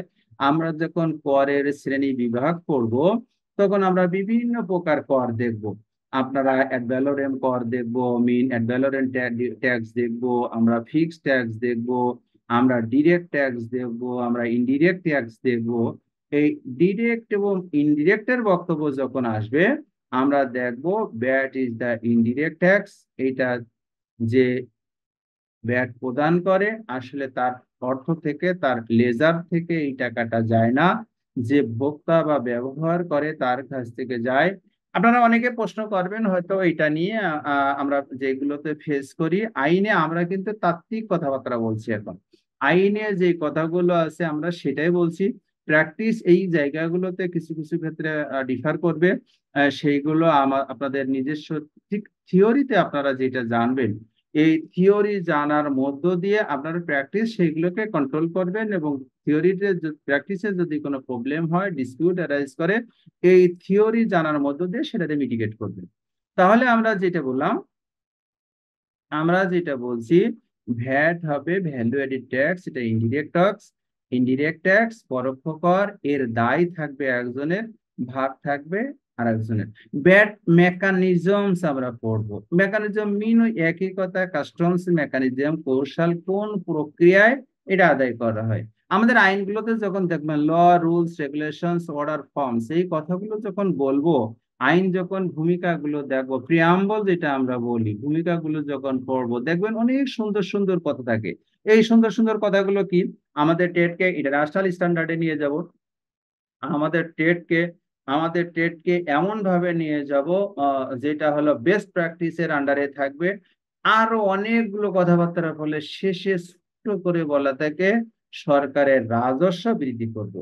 মিন আমাদের এই যত আইন কানুন যেগুলো আছে সব হবে কি সরকারের রাজস্ব বৃদ্ধি করবার জন্য। সরকার রাজস্ব ঠিক যেভাবে বৃদ্ধি করবে সাথে সাথে আমাদের টেটকে ব্যারিয়ার দিবে না, অনেক ক্ষেত্রে আমার ট্রেডকে ফ্যাসিলিটেট করবে। ল এবং রুলস ঠিক কিভাবে কাজ করে আমরা এইগুলো ইন্ডিভিজুয়ালি আপনাদেরকে দেখাবো। ব্যাট আইনের যে ধারাগুলো আছে, ব্যাট আইনের যে বিধিগুলো আছে, ব্যাট আইনের যে শিডিউল গুলো আছে। ব্যাট আইন বেসিক্যালি হলো ফর্ম বেসড কর ব্যবস্থা। ব্যাট আইন বেসিক্যালি অ্যাকাউন্টস বেসড কর ব্যবস্থা। এই ফর্মগুলো কিভাবে কাজ করে, এইটার প্র্যাকটিক্যাল আসপেক্ট আমরা যে তিনটা বিষয় আলাপ করলাম, ভ্যাট আইনের প্র্যাকটিক্যাল আসপেক্ট সবচেয়ে বেশি, আমরা সেটা দেখাবো। আমরা ডেফিনেশন গুলো দেখবো। আপনারা জানেন আমরা মানুষ, হিউম্যান বিং, আমাদের বুদ্ধি, আমাদের ক্যাপাসিটি অনেক বেশি, আমাদের কমন সেন্সিক্যাল কিছু ধারণা আছে যেইগুলোতে আমরা মনে করি এইটা ঠিক, যেইগুলোতে মনে করি আমরা এটা বেঠিক। আমরা যখন আইনের ধারাগুলো পড়তে যাই, আইনের বিধিগুলো পড়তে যাই, আইনের সংজ্ঞাগুলো পড়তে যাই, তখন আমাদের কমন সেন্সিক্যাল আইডিয়া যেটা কাজ করে সেটার সাথে নাও মিলতে পারে। যেরকম ধরেন ভ্যাট আইন আমরা যখন পড়বো, ইন ডেপথ স্টাডিতে যখন আমরা যাব তখন দেখবো 103টা সংজ্ঞা আইনেই দেওয়া আছে। এই 103টা সংজ্ঞার ভিতরে কিছু কিছু জায়গা থেকে আপনি দেখবেন আপনি যেটা জানতেন এতদিন, যে ধারণা ছিল হয়তো সেই ধারণার সাথে মিলছে না। যখনই না মিলবে আমরা কোনো প্রশ্ন এই ক্ষেত্রে করব না, আইন যেটাকে বলছে সেটা আমরা অ্যাবজর্ব করব। যেরকম ধরেন উদাহরণ হিসেবে যদি বলি, আমাদের দেশ বাংলাদেশে আমাদের বাম পাশে চলার নিয়ম। আপনি রাস্তার বাম পাশে চলবেন, ল আপনাকে প্রোটেক্ট করবে। আপনার বাম পাশে চলতে যে যদি কোনো দুর্ঘটনা ঘটে, যে গাড়ি অথবা যানবাহন দুর্ঘটনার জন্য ঘটাবে সে দায়ী থাকবে। কিন্তু আপনি যদি সৌদি আরবে যান, ডেফিনিট আপনি এই আইন আপনি মানতে পারবেন না, আপনাকে রাস্তার বাইরে দিয়ে ডাইন পাশ দিয়ে চলতে হবে। ঠিক এইরকম আমাদের কিছু কমন সেন্সিক্যাল ধারণা আছে, আমরা বুদ্ধিবৃত্তি সম্পন্ন ভাবে মনে করি this is the right, actually according to law that may differ. যদি এইরকম কোন জায়গায় পার্থক্য থাকে, ভিন্নতা আসে, আমরা সেগুলো সেইগুলো ভিন্নতর ভাবে শেখার চেষ্টা করব। এই কোর্সের লেসন্স বেসিক্যালি হবে আমাদের এটা। আমরা দেখব ভ্যাটের রেজিস্ট্রেশন নেওয়া কিভাবে নেওয়া যায়, কারণ ভ্যাট আইনে যা রেজিস্ট্রেশন আছে যে নিবন্ধিত কোম্পানি, এই নিবন্ধিত কোম্পানির উপরেই মূসক আরোপ করা যায়। আপনি মূসক আরোপ করতে হলে যে কোনো প্রক্রিয়ায় হোক আপনাকে নিবন্ধন নিতে হবে। নিবন্ধন কত প্রকার, নিবন্ধনের পদ্ধতিগুলো কি কি, নিবন্ধন কি করে সংশোধন করা যায়, নিবন্ধন কি করে বাতিল করা যায়, আমরা সেটা দেখব। গুড ম্যানেজার হিসাবে এই বেসিক জিনিসটা আপনাদের প্রয়োজন হবে। তাছাড়া আইনকে আপনি ভালোভাবে আপনার অফিসে আপনার কর্মক্ষেত্রে বাস্তবায়ন করতে পারবেন না, প্রয়োগ করতে পারবেন না। আমরা 5 নম্বরে দেখেন বলছি ইম্পোজিশনস এন্ড কালেকশনস, বেসিক্যালি ভ্যাট এবং ট্যাক্স দুটোই কর। এই দুটো হলো সার্বজনীন স্বনিরূপণী কর ব্যবস্থা। আপনার ট্যাক্স আপনি নিরূপণ করবেন, আপনার ভ্যাট আপনি নিরূপণ করবেন। এই নিরূপণ করেই আপনি সরকারের কাছে কি করবেন, দাখিলপত্র দাখিল করবেন। পিরিয়ডিক্যাল ঠিক আইন যেভাবে বলছে সেইভাবে আপনি রিটার্ন সাবমিশন করবেন, ফর্মগুলো মেনটেন করবেন, ফিল আপ করবেন, এবং আইন যতটুকু দিন বলছে সেই দিনগুলোতে আপনি ফর্মগুলোকে সংরক্ষণ করবেন। যেরকম আমরা বলি কাস্টমস আইনে বলছে আপনার all the forms record ledger must have to preserve 3 years, কিন্তু ভ্যাট আইনে সেটা মানবে না। ভ্যাট আইন বলছে তোমাকে রেকর্ড সংরক্ষণ করতে হবে 5 বছর। একই জায়গায় দেখেন, আমি যদি ভ্যাট আইনে 3 বছর সংরক্ষণ করি এবং 3 বছর পরে যদি আমাকে অডিট এসে ডকুমেন্ট চায়, আমি যদি ডকুমেন্টস প্রোভাইড করতে না পারি, I will be liable in the eye of the law. এই জন্য আমরা দুটো আইন পড়লাম, কাছাকাছি দুটো আইনে 2 বছরের ডিফারেন্স, খুব একটা কম না, অনেক বেশি সময়। এই জন্য আইনগুলো আমরা একটু ডিটেলসে জানবো এবং আইন অনুসারে আমরা শিখবো, এবং যদি শিখতে পারি ম্যানেজার হিসাবে আমাদের ইম্পর্টেন্স, আমাদের ভ্যালু, আমাদের প্রাইস ডেফিনেটলি বাড়বে। এরপরে যেটা বলবি, ঠিক কাস্টমস আইনের যেভাবে অ্যাসেসমেন্ট আছে, ওই যে বললাম ক্লাসিফিকেশন আছে, কাস্টমস আইনে বলে ক্লাসিফিকেশন, অ্যাসেসমেন্টও বলে, ভ্যাট আইনে ডিরেক্টলি বলে অ্যাসেসমেন্ট। আপনি আপনার পণ্যের অ্যাসেসমেন্ট করবেন এবং আপনি মূল্য নিরূপণ করবেন, সেটা সরকারকে জানায় দেবেন। জানায় দেওয়ার পদ্ধতি আছে, আমরা ওই যে বললাম বিভিন্ন ফর্ম আছে, ফর্মগুলো দিয়ে আপনি জানাবেন এবং আপনার পেমেন্ট আপনি পরিশোধ করবেন। কোথায় আছে ধারা 45, আমরা যখন ইন ডেপথ আইনগুলো পড়বো তখন আমরা এগুলো দেখব। আমি আশা করি আপনারা যখন পড়বেন, আমাদের ভিতরে আপনারা অনেকে আছেন ভালো লার্নেড, এই আইন সম্পর্কে ভালো ধারণা আছে, আপনাদের ভালো লাগবে। এবং এইটা থেকে আমরা চেষ্টা করব যতটুক আপনাদেরকে ভালো লাগানো যায়, আপনারা ভালোভাবে এনজয় করতে পারেন, সেই ব্যাপারে আমাদের সর্বোচ্চ চেষ্টা। আমাদের পক্ষ থেকে আমরা বলতে পারবো যে এটা হয়তো ঘাটতি থাকবে না।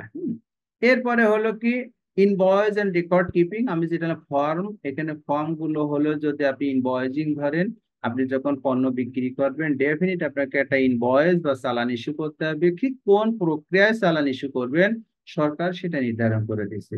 সরকার এটার একটা নাম নির্ধারণ করে দিছে, একটা নাম্বার নির্ধারণ করে দিছে।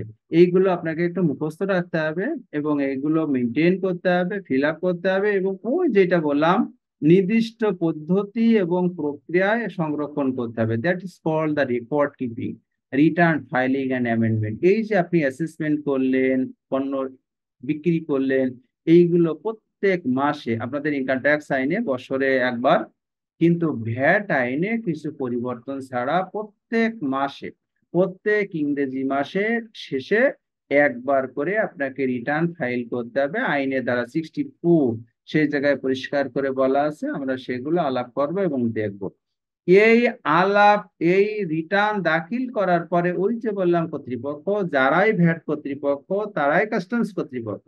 আমাদের ট্যাক্স এবং কর কালেকশন করার মেইন কর্তৃপক্ষ হচ্ছে NBR, national board of revenue.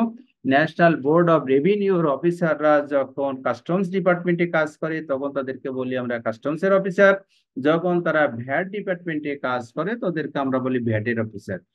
এই ভ্যাটের অফিসাররা কি করবে, আপনার ওই রিটার্ন গুলোকে অডিট করতে পারে, ইন্সপেকশন করতে পারে, আপনার গোডাউনে যেতে পারে, আপনার ফ্যাক্টরিতে যেতে পারে, রাস্তায় আপনার গাড়িকে দাঁড় করিয়ে প্রিভেন্টিভ করতে পারে। এই ক্ষমতা আইন তাদেরকে দিছে।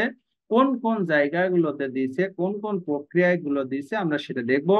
এই দেখার পরে তারা যদি মনে করে আপনি যে কর নিরূপণ করছিলেন, আপনি যে কর নিরূপণ করছিলেন 6 নম্বরে, এটা যথাযথ হয় নাই, তখন আপনার উপরে নতুন করে কর নির্ধারণ করে দিতে পারে। আপনি এই দুই জায়গায় আমাদের কোর্সের স্টুডেন্ট হিসাবে যখন আপনি বেরিয়ে যাবেন, আপনি তখন গুড ম্যানেজার এবং গুড প্র্যাকটিশনার হিসাবে এই দুই জায়গাতে যদি কাস্টমস কর্তৃপক্ষ অথবা ব্যাট কর্তৃপক্ষ কোনো অন্যায় এবং অবিচার যদি আপনার সামনে করে, আপনি যাতে চোখে চোখ রেখে সেখানে বলতে পারেন, my lord, according to law this will be, this will no be. এইগুলো যাতে আমরা বলতে পারেন, আমরা ততটুকু এই জায়গাগুলোতে সেই তথ্য উপাত্ত মেটেরিয়ালস গুলোকে আপনাদেরকে প্রোভাইড করার চেষ্টা করব। ব্যাট আইনের সবচেয়ে বড় ব্লেসিং যেটা হলো, ব্যাট আইনের গুড দিক যেটা হলো, সেটা হলো এই আইনে রিফান্ড পাওয়া যায়, এই আইনে ফেরত পাওয়া যায়, এই আইনে সমন্বয় করা যায়। মূসক আইনে পরিষ্কার করে বলছে করের উপরে কর আরোপ করা যাবে না। এই জায়গাগুলো আমরা বলছি ক্রেডিট, ক্রেডিট মিন রিবেট। আপনি যে উপকরণগুলো আনবেন আমদানি পর্যায়ে, যদি আপনি মূসক পরিশোধ করবেন, মূসক মিন মূল্য সংযোজন কর, ইংরেজিতে আমরা যেটা বলছি VAT mean value added tax, যদি আপনি পরিশোধ করেন ট্রেডিং এ, ওইটা শুধু যতটুকু সংযোজন, ওই সংযোজনের উপরে আপনি মূসক পরিশোধ করবেন। এই পরিশোধ করার একটা পদ্ধতি আছে, আমরা ক্লাসে ওই পদ্ধতিগুলো পড়াবো। ওই পদ্ধতিগুলো আপনারা যদি জানতে পারেন, আপনার কোম্পানির জন্য, ফ্যাক্টরির জন্য, you will be a asset. এরপরে আর কিছু পণ্য আছে যেগুলো রিবেট পাওয়া যায় না কিন্তু অ্যাডজাস্টমেন্ট করা যায়, এটা আমরা দেখব। এই রিবেট ক্রেডিট অ্যাডজাস্টমেন্ট করার পরে সরকারের কাছে যদি আপনি কিছু টাকা পান, পাওনা থাকে একটা সার্টেইন অ্যামাউন্ট, সার্টেইন লেভেল পর্যন্ত যদি সরকারের কাছে পাওনা থাকে, সরকার আপনাকে ফেরত দিবে। এই ফেরত দেওয়ার একটা নির্দিষ্ট পদ্ধতি আছে আইনে, সেইগুলো পরিষ্কার করে বলা আছে ধারা 68, এবং তারপরে এটা বলা আছে, আমরা এটা আপনারা দেখবেন, আপনাদের মজা লাগবে যে সরকারের কাছ থেকে কিভাবে আপনি ইন্ডিভিজুয়াল একটা বেসরকারি ব্যক্তি হিসাবে সরকারের কাছ থেকে আপনি টাকা ফেরত নিচ্ছেন। এইটা সরকার আপনাকে ফেরত এই জন্য দিবে, আইন বলছে এই টাকার মালিক আপনি। আপনি যদি যথাযথ রেকর্ড কিপিং করেন, আপনি যদি যথাযথভাবে অ্যাকাউন্টস মেনটেন করেন, আপনি এই টাকাটা ফেরত পাবেন। এই রকম কোনো অ্যামাউন্ট যদি আপনার অফিসকে আপনি নিয়ে দিতে পারবেন, definitely you will be treated as the good manager, এবং এই অফিসে, এই কার্যালয়ে আপনি সম্মানিত হবেন এবং অন্যদের থেকে আপনার গুরুত্ব যথাযথ বাড়বে। এইগুলো করতে যে এই যে বললাম অ্যাসেসমেন্ট, এই যে বললাম ডিটারমিনেশন মিন ট্যাক্স, রেকর্ড কিপিং, এই সব কিছু করতে যে আইনের ব্যত্যয় ঘটতে পারে। আমাদের কিছু মানুষ আসছে যারা আইনের প্রতি শ্রদ্ধাশীল থাকে না, সাথে সাথে আমাদের কর্তৃপক্ষ অনেক ক্ষেত্রে কি আছে, আইনকে যথাযথভাবে যারা স্টেক হোল্ডার আছে তাদের উপরে প্রয়োগ করতে পারে না। এই রকম যদি কোনো ক্ষেত্র ঘটে, তখন বড় ধরনের ঝামেলা হয়, অফেন্স হয়, অপরাধ হয়, ফাঁকি হয়। তখন ট্রায়ালের প্রশ্ন আসে, বিচারের প্রশ্ন আসে, বিচারে যখন যায় পানিশমেন্ট হয়। এখন বিচার এবং পানিশমেন্ট যখন লোয়ার কোর্টে দেয়, তখন আপার কোর্টে ন্যায় বিচার করার জন্য আপিলের সুযোগ থাকে, আবার রিভিশনে যাওয়ার সুযোগ থাকে। এই আপিল রিভিশন যদি অনেক ক্ষেত্রে টাইম কনজিউমিং হয়, বেশি সময় কাজ করে, অথবা দুই পক্ষ যদি কোনোভাবে মতানৈক্যে না আসতে পারে, এইটা যদি সরকারের পাওনা ক্রমাগতভাবে বাড়ে, অথবা যার কাছে পাওনা হয় সে যদি মনে করে সরকারের সাথে আমি বসে এই ডিসপিউট গুলো সমাধান করতে পারি, সেই সুবিধা আইনে রাখছে, সেইটাকে বলে এডিআর। ব্যাট আইনের ধারা 125, সেখানে এডিআর সম্পর্কে বলা আছে অল্টারনেটিভ ডিসপিউট রেজুলেশন। আপনি কোর্টের বাইরে যে যে ধরনের ডিসপিউট গুলো আছে, যেই ধরনের আইনি জটিলতা এবং সরকারের সাথে, মিন কর্তৃপক্ষের সাথে যে বিরোধগুলো আছে, এই বিরোধ নিষ্পত্তি করা যায়। আইনের ভাষায় এটাকে বলা হয় বিকল্প নিরোধ পদ্ধতি। এই বিকল্প নিরোধ পদ্ধতিতে ভ্যাটের ম্যানেজার হিসাবে আপনাদেরও ভূমিকা রাখার সুযোগ আছে। আমরা যখন পড়বো দেখবেন, আপনি যদি ভালো লার্নার হন, definitely you will be a good listener, good practitioner. আপনার জানাটা বেশি হবে, তখন আপনি এই কোর্টে আপনি প্রতিনিধি হিসাবে আপনার কোম্পানির কাজ করতে পারবেন, কনসালট্যান্ট হিসেবে কাজ করতে পারবেন, সাথে সাথে আপনি এডিআর এর প্রতিনিধি হিসাবেও সরকারের বিপক্ষে অথবা পক্ষে রোল প্লে করতে পারবেন। আমরা আশা করি আমরা এইগুলো তো দেখবই, এই থিওরি গুলো পড়বো, এবং প্রত্যেক ক্ষেত্রে এবার একটা বিশেষ জিনিস আসছে, যদি আমদানি পর্যায়ে আমরা 7.5% মূসক পরিশোধ করি, তাহলে প্রথম সরবরাহের ক্ষেত্রে তাহলে কি হবে, প্রথম সরবরাহের ক্ষেত্রে যদি 50%-এর বেশি মূল্য সংযোজন না হয়, সরকারকে 1 টাকাও মূসক দেওয়া লাগবে না। এটা কিভাবে হবে? আপাতভাবে আমার বক্তব্য আপনাদের কাছ থেকে জটিল এবং কঠিন মনে হলেও যখন আমরা প্র্যাকটিক্যালি দেখাবো, তখন দেখবেন যে how it could possible, how it could easy like the water, আমরা যেরকম বলি পানির মতো সহজ।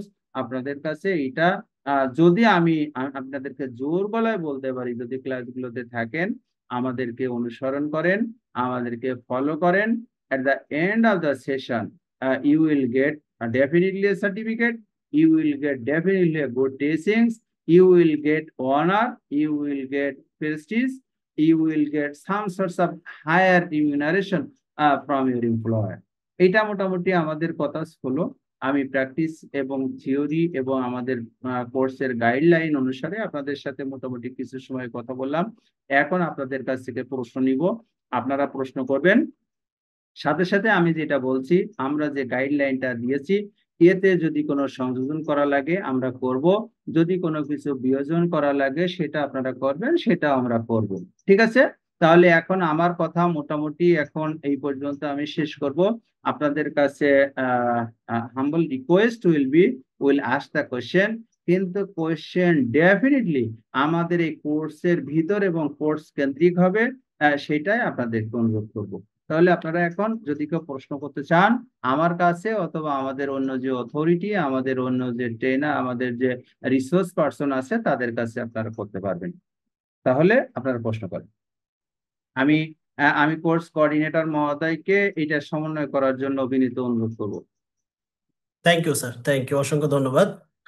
স্যার, আমরা কোশ্চেন নেওয়ার আগে আমাদের আরেকজন ফ্যাসিলিটর জয়েন করেছেন আমাদের সাথে, ওনার জাস্ট একটু 2 থেকে 3 মিনিট একটু কথা শুনবো। আর যাদের কোশ্চেন আছে সবাই একটু হ্যান্ড রাইজ করবেন, হ্যান্ড রাইজ করলে আমরা আপনাকে কথা বলার সুযোগ দিব। যার যার কোশ্চেন সবাই কোশ্চেন করতে পারবেন, ইনশাআল্লাহ আমরা সলিউশন দেওয়ার ট্রাই করবো।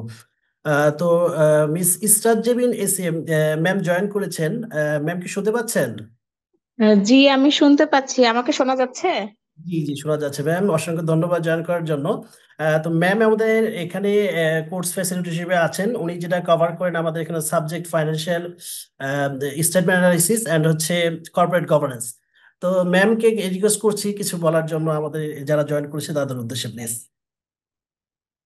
তো আসসালামু আলাইকুম এভরিওয়ান। আমি ইশরাত জেবিন এসিএ। আমি একজন কোয়ালিফাইড চার্টার্ড অ্যাকাউন্টেন্ট এবং একজন প্র্যাকটিসিং চার্টার্ড অ্যাকাউন্টেন্ট। আমার একটা সিএ ফার্ম আছে, এম হান্নান অ্যান্ড কোম্পানি। আমি সেই ফার্মের অ্যাজ এ পার্টনার সেখানে আছি। সো আমার কাজ ফার্মে মূলত অডিট অ্যাসুরেন্স নিয়ে এবং ফাইন্যান্সিয়াল স্টেটমেন্ট প্রিপারেশন এবং ফাইন্যান্সিয়াল স্টেটমেন্ট প্রিপারেশনের পরে যে ধাপটা, অর্থাৎ অ্যানালাইসিস পার্টটা। এবং এই আমাদের এই অর্গানাইজেশনটার এই পোর্শনটুকু শুধু আমি কভার করব যে তা না, আমার আরো বেশ কিছু কোর্স আমাদের এই অর্গানাইজেশনের সাথে আছে, যেমন ইন্টারন্যাশনাল স্ট্যান্ডার্ডস অন অডিটিং এবং ইন্টারনাল অডিট, এবং আরো আমাদের আইএস আইএফআরএস এর উপরে বেশ কিছু ট্রেনিং আমাদের বিস সলিউশন থেকে প্রোভাইড করা হয়, যেটা শুধুমাত্র সিএ ব্যাকগ্রাউন্ডের স্টুডেন্ট বা সিএ পার্টিসিপেন্টদের জন্যই না, বরং যারা সাধারণ নন কমার্স নন ফাইন্যান্স ব্যাকগ্রাউন্ডের যারা আছেন তাদের জন্য খুবই ইম্পর্টেন্ট, এবং যারা ক্যারিয়ার করতে চান, বিশেষ করে ফাইন্যান্স, অ্যাকাউন্টস, অডিট, ট্যাক্স করা। এবং আমি পার্সোনালি এই কোর্সগুলোতে ইনভলভ থাকার চেষ্টা করি। সো আমার এই আমরা এই যে পিজিডি প্রোগ্রামটা যেটা হচ্ছে customs, VAT, tax, trade management, এখানে আমার একটা কোর্স থাকে অলওয়েজ, সেটা হচ্ছে financial statement analysis and corporate governance. So এই ফাইন্যান্সিয়াল স্টেটমেন্ট অ্যানালাইসিস এই পার্টটা আমার প্র্যাকটিক্যাল লাইফের সাথে খুবই রিলেটেড। আমরা প্রতিদিন আমার ফার্মে আমার স্টুডেন্ট, স্টাফ, অন্যান্য পার্টনার যারা আমরা আছি, আমরা এই অডিটের পাশাপাশি কিন্তু ফাইন্যান্সিয়াল স্টেটমেন্ট অ্যানালাইসিসটা আমাদের রেগুলার ওয়ার্ক। সো আমরা আমাদের প্র্যাকটিক্যাল এক্সপিরিয়েন্স গুলো কোর্সের মাধ্যমে আমাদের যারা পার্টিসিপেন্ট তাদের সাথে শেয়ার করতে পারি। এবং অনেকেই আছেন যারা বিভিন্ন সেক্টরে, কর্পোরেট সেক্টরে বিভিন্ন প্রবলেমের সম্মুখীন হন, বিভিন্ন তারা ডিসিশন চান, এবং প্র্যাকটিক্যাল প্রবলেম গুলোর ডিসিশন আমরা কিন্তু আসলে তাদেরকে নিতে সাহায্য করি, যেটা আইনে বলা আছে, যেটা ইন্টারন্যাশনাল স্ট্যান্ডার্ডে বলা আছে, সেটার কিভাবে প্রত্যেকটা লাইন টু লাইন ফাইন্যান্সিয়াল স্টেটমেন্টের আইটেম গুলো অ্যানালাইজ করে, সেটা সলভ করবে কিভাবে, এই রিলেটেড সলিউশন গুলো আমরা প্রোভাইড করার ট্রাই করি। এবং আরেকটা বিষয় কর্পোরেট গভর্নেন্স। সো আমার এই কোর্সটার মধ্যে আমি চেষ্টা করি কর্পোরেট গভর্নেন্স কোডটা, মানে যেটা লিস্টেড কোম্পানি, বাংলাদেশে যত কোম্পানি আছে যারা বিসেক এর লিস্টেড, তো তাদেরকে কিন্তু এই কর্পোরেট গভর্নেন্স কোডটা ম্যান্ডেটরিলি মেনটেন করতে হয়। সো তারা যাতে, যে সমস্ত পার্টিসিপেন্টরা লিস্টেড কোম্পানিতে চাকরি করতে চান, ভবিষ্যতে সেখানে ক্যারিয়ার গড়তে চান, তো তাদের জন্য তো এই কর্পোরেট গভর্নেন্স কোডটা শেখাটা ম্যান্ডেটরি। তো তাদেরকে এই কোর্সের মাধ্যমে আমরা ওই স্কিলটা প্রোভাইড করে থাকি, যেন তারা ফাইন্যান্সিয়াল স্টেটমেন্ট অ্যানালাইসিসের পাশাপাশি কর্পোরেট গভর্নেন্স কোডটাও যাতে শিখে ফেলতে পারেন। এবং যারা ইন্টারনাল অডিটে কাজ করবেন, ইন্টারনাল অডিট ডিপার্টমেন্টে কাজ করবেন, তাদের জন্য কিন্তু এই আইনগুলো জানা খুবই ম্যান্ডেটরি। সো আমি মনে করি আমাদের এই কোর্সের মাধ্যমে আপনাদের শুধুমাত্র স্কিল ডেভেলপমেন্ট না, এটা ক্যারিয়ার ডেভেলপমেন্টেও আপনাদের জন্য হেল্পফুল হবে। সো আমি সবার জন্য বেস্ট উইশেস জানাতে চাচ্ছি, এবং অবশ্যই কোর্সে আপনাদের সঙ্গে দেখা হবে। সেখানে আপনাদের যত প্রবলেম, যত আইডিয়া, সেখানে আমরা ইনশাল্লাহ ডিটেলসে ডিসকাশন করব। Thank you. অসংখ্য ধন্যবাদ ম্যাম। তো পার্টিসিপেন্ট যারা আছেন, আপনাদের যাদের কোয়ারি আছে, যেসব বিষয়ে আপনি জানতে চান, কোশ্চেন করতে পারেন। ম্যাম আছে, জি, আপনাদের কথা বলার অ্যাক্সেস দেওয়া হয়েছে, আপনারা চাইলে কথা বলতে পারেন। প্লিজ মিউট হয়ে, আনমিউট হয়ে কথা বলতে পারেন। আসসালামু আলাইকুম। ওয়ালাইকুম। আসলে আমার যেটা জানার ছিল সেটা হচ্ছে, আমি আসাদুজ্জামান খান, একটা ফার্মাসিউটিক্যালস এর সিনিয়র প্রোডাকশন অফিসার হিসেবে আছি। তো আমার যেটা জানার ছিল, আমাদের ভ্যাট বিষয়টা, ভ্যাটে তো অনেকগুলো মূসক আছে, আসলে আমরা কতগুলা মূসক আমরা শিখতে পারবো এই কোর্সে? হ্যাঁ, এটা একটু জানার ছিল। আরেকটা কোশ্চেন হচ্ছে যে, আহ, যেমন ট্যাক্সের হচ্ছে, আহ, যেমন হচ্ছে, ঠিক আছে, ইন্ডাস্ট্রির জন্য যে ট্যাক্সটা দেওয়া হয়, জমা দেওয়া হয়, সেটা একটু এখানে শেখা হবে কিনা, বা আমরা যদি এলসি করি কোম্পানির জন্য, সেটা এখানে শেখানো হয় কিনা, এই তিনটা যদি একটু আমাকে জানাইতেন তো আমার জন্য ভালো হতো। স্যারকে রিকোয়েস্ট করছি, স্যার কোশ্চেনের অ্যান্সারটা যদি আপনি শেয়ার করবেন প্লিজ। থ্যাংক ইউ আমার ভাই, আপনি যে কোশ্চেন গুলো করলেন, আপনি একাধিক প্রশ্ন করেছেন, ধন্যবাদ। ফার্স্ট অফ অল, আপনি ভ্যাটের আলোকপাত যেটা করছেন সেটা হলো ফার্মাসিউটিক্যালস মিন, যদি আপনি ঔষধ উৎপাদন করেন, তাহলে আমরা জানি আপনি যদি প্রপারলি রেকর্ড মেনটেন করেন, তাহলে যে উপকরণ আপনি ইম্পোর্ট করবেন অথবা লোকালি পারচেস করবেন, এইটার উপরে আপনি রিয়াত পাবেন। তো ওষুধে আমাদের বাংলাদেশে আপাতত অব্যাহতি যেটা আছে, সেটা যদি আমরা না ধরি, জেনারেল প্র্যাকটিক্যালি যদি আমরা ঔষধের ভ্যাট নিয়ে আলাপ করি, সেটা হলো আপনি যখন ওষুধ ম্যানুফ্যাকচারিং করবেন, ম্যানুফ্যাকচারিং করার পর ম্যানুফ্যাকচারিং পর্যায়ে আপনাকে 15% ভ্যাট দিতে হবে। এই 15% ভ্যাট দেওয়ার সাথে আমাদের ট্রেডিং পর্যায়ে, আপনি জানেন আমরা যখন ডিটেইল ক্লাস করব তখন দেখব ইম্পোর্ট, ম্যানুফ্যাকচারিং এবং ট্রেডিং, এই তিন পর্যায়ে আমাদের দেশে ভ্যাট আরোপিত হয়। এই ভ্যাট আরোপণের ম্যানুফ্যাকচারিং এ আপনি 15% দিবেন, আর ট্রেডিং এ 2.4% ভ্যাট আছে। কাজে আপনি এই ওষুধে ট্রেডিং পর্যায়ের ভ্যাট ও ম্যানুফ্যাকচারিং থেকে নিয়ে নেওয়া হয়। কাজে আপনি ফার্মেসির স্টুডেন্ট হিসাবে, ফার্মেসির এমপ্লয়ি হিসাবে যদি আপনি ভ্যাটে কাজ করতে চান, তাহলে আপনাকে মাথায় রাখতে হবে ম্যানুফ্যাকচারিং এ আপনি 15% ভ্যাট দেবেন, আর ট্রেডিং এ 2.4% ভ্যাট দিবেন। এই 2.4% ভ্যাট ও ম্যানুফ্যাকচারিং লেভেল থেকে সরকার নিয়ে নেয়। এই নিয়ে নেওয়াটা হলো আপনার ওষুধে ভ্যাট প্রযোজ্য হবে 17.4%। এই জন্য ফার্মেসি গুলোতে দেখবেন কখনো ভ্যাটের লোক যায় না, কারণ বিক্রি পর্যায়ে ওর ভ্যাট ছিল, সেটা আপনি পরিশোধ করে দিয়েছেন। এটা হলো ফার্মেসি এবং ওষুধে মেডিসিনে ভ্যাটের মেকানিজম। 2 নম্বরে আপনি ইন্ডাস্ট্রিয়ালের ক্ষেত্রে যে কথাগুলো বলছেন, একটা উল্লেখ করেছেন ট্যাক্স আর একটা বলেছেন ভ্যাট। ট্যাক্স অর্থে যদি আপনি ইনকাম ট্যাক্সের কথা বলে থাকেন, আমাদের আলাদা রিসোর্স পার্সন আছেন, উনি ইনকাম ট্যাক্স নিয়ে আলাপ করবেন। এটা আমাদের ম্যাডাম আছেন, উনি চার্টার্ড অ্যাকাউন্ট্যান্ট। উনি এই ব্যাপারে কোম্পানির জন্য ডিফারেন্ট সেগমেন্ট এবং ফ্যাসিলিটেশনস আছে।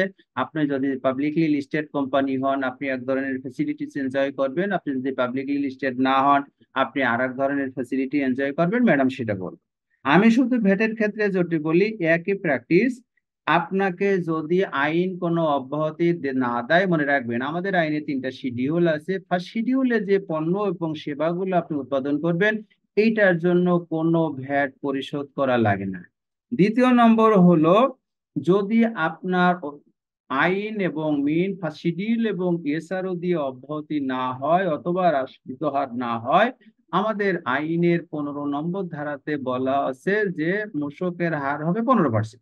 এই 15% মূসক আপনি পরিশোধ করবেন উৎপাদন পর্যায়ে। এটা হলো ইন্ডাস্ট্রি মিল শিল্প, এইটা আপনার জন্য প্রযোজ্য হবে। যদি থার্ড শিডিউলে আমাদের হ্রাসকৃত হার আছে, যদি এই থার্ড শিডিউল আপনার জন্য অ্যাপ্লিকেবল হয়, তাহলে আপনি 15% নিচে এসে 10%, 7.5%, 5% বিভিন্ন হারে কর দেওয়ার সুযোগ পাবেন। এটা হলো ফ্যাক্টরিতে ভ্যাটের মেকানিজম এট এ গ্ল্যান্সে। আপনাকে অনেক ধন্যবাদ।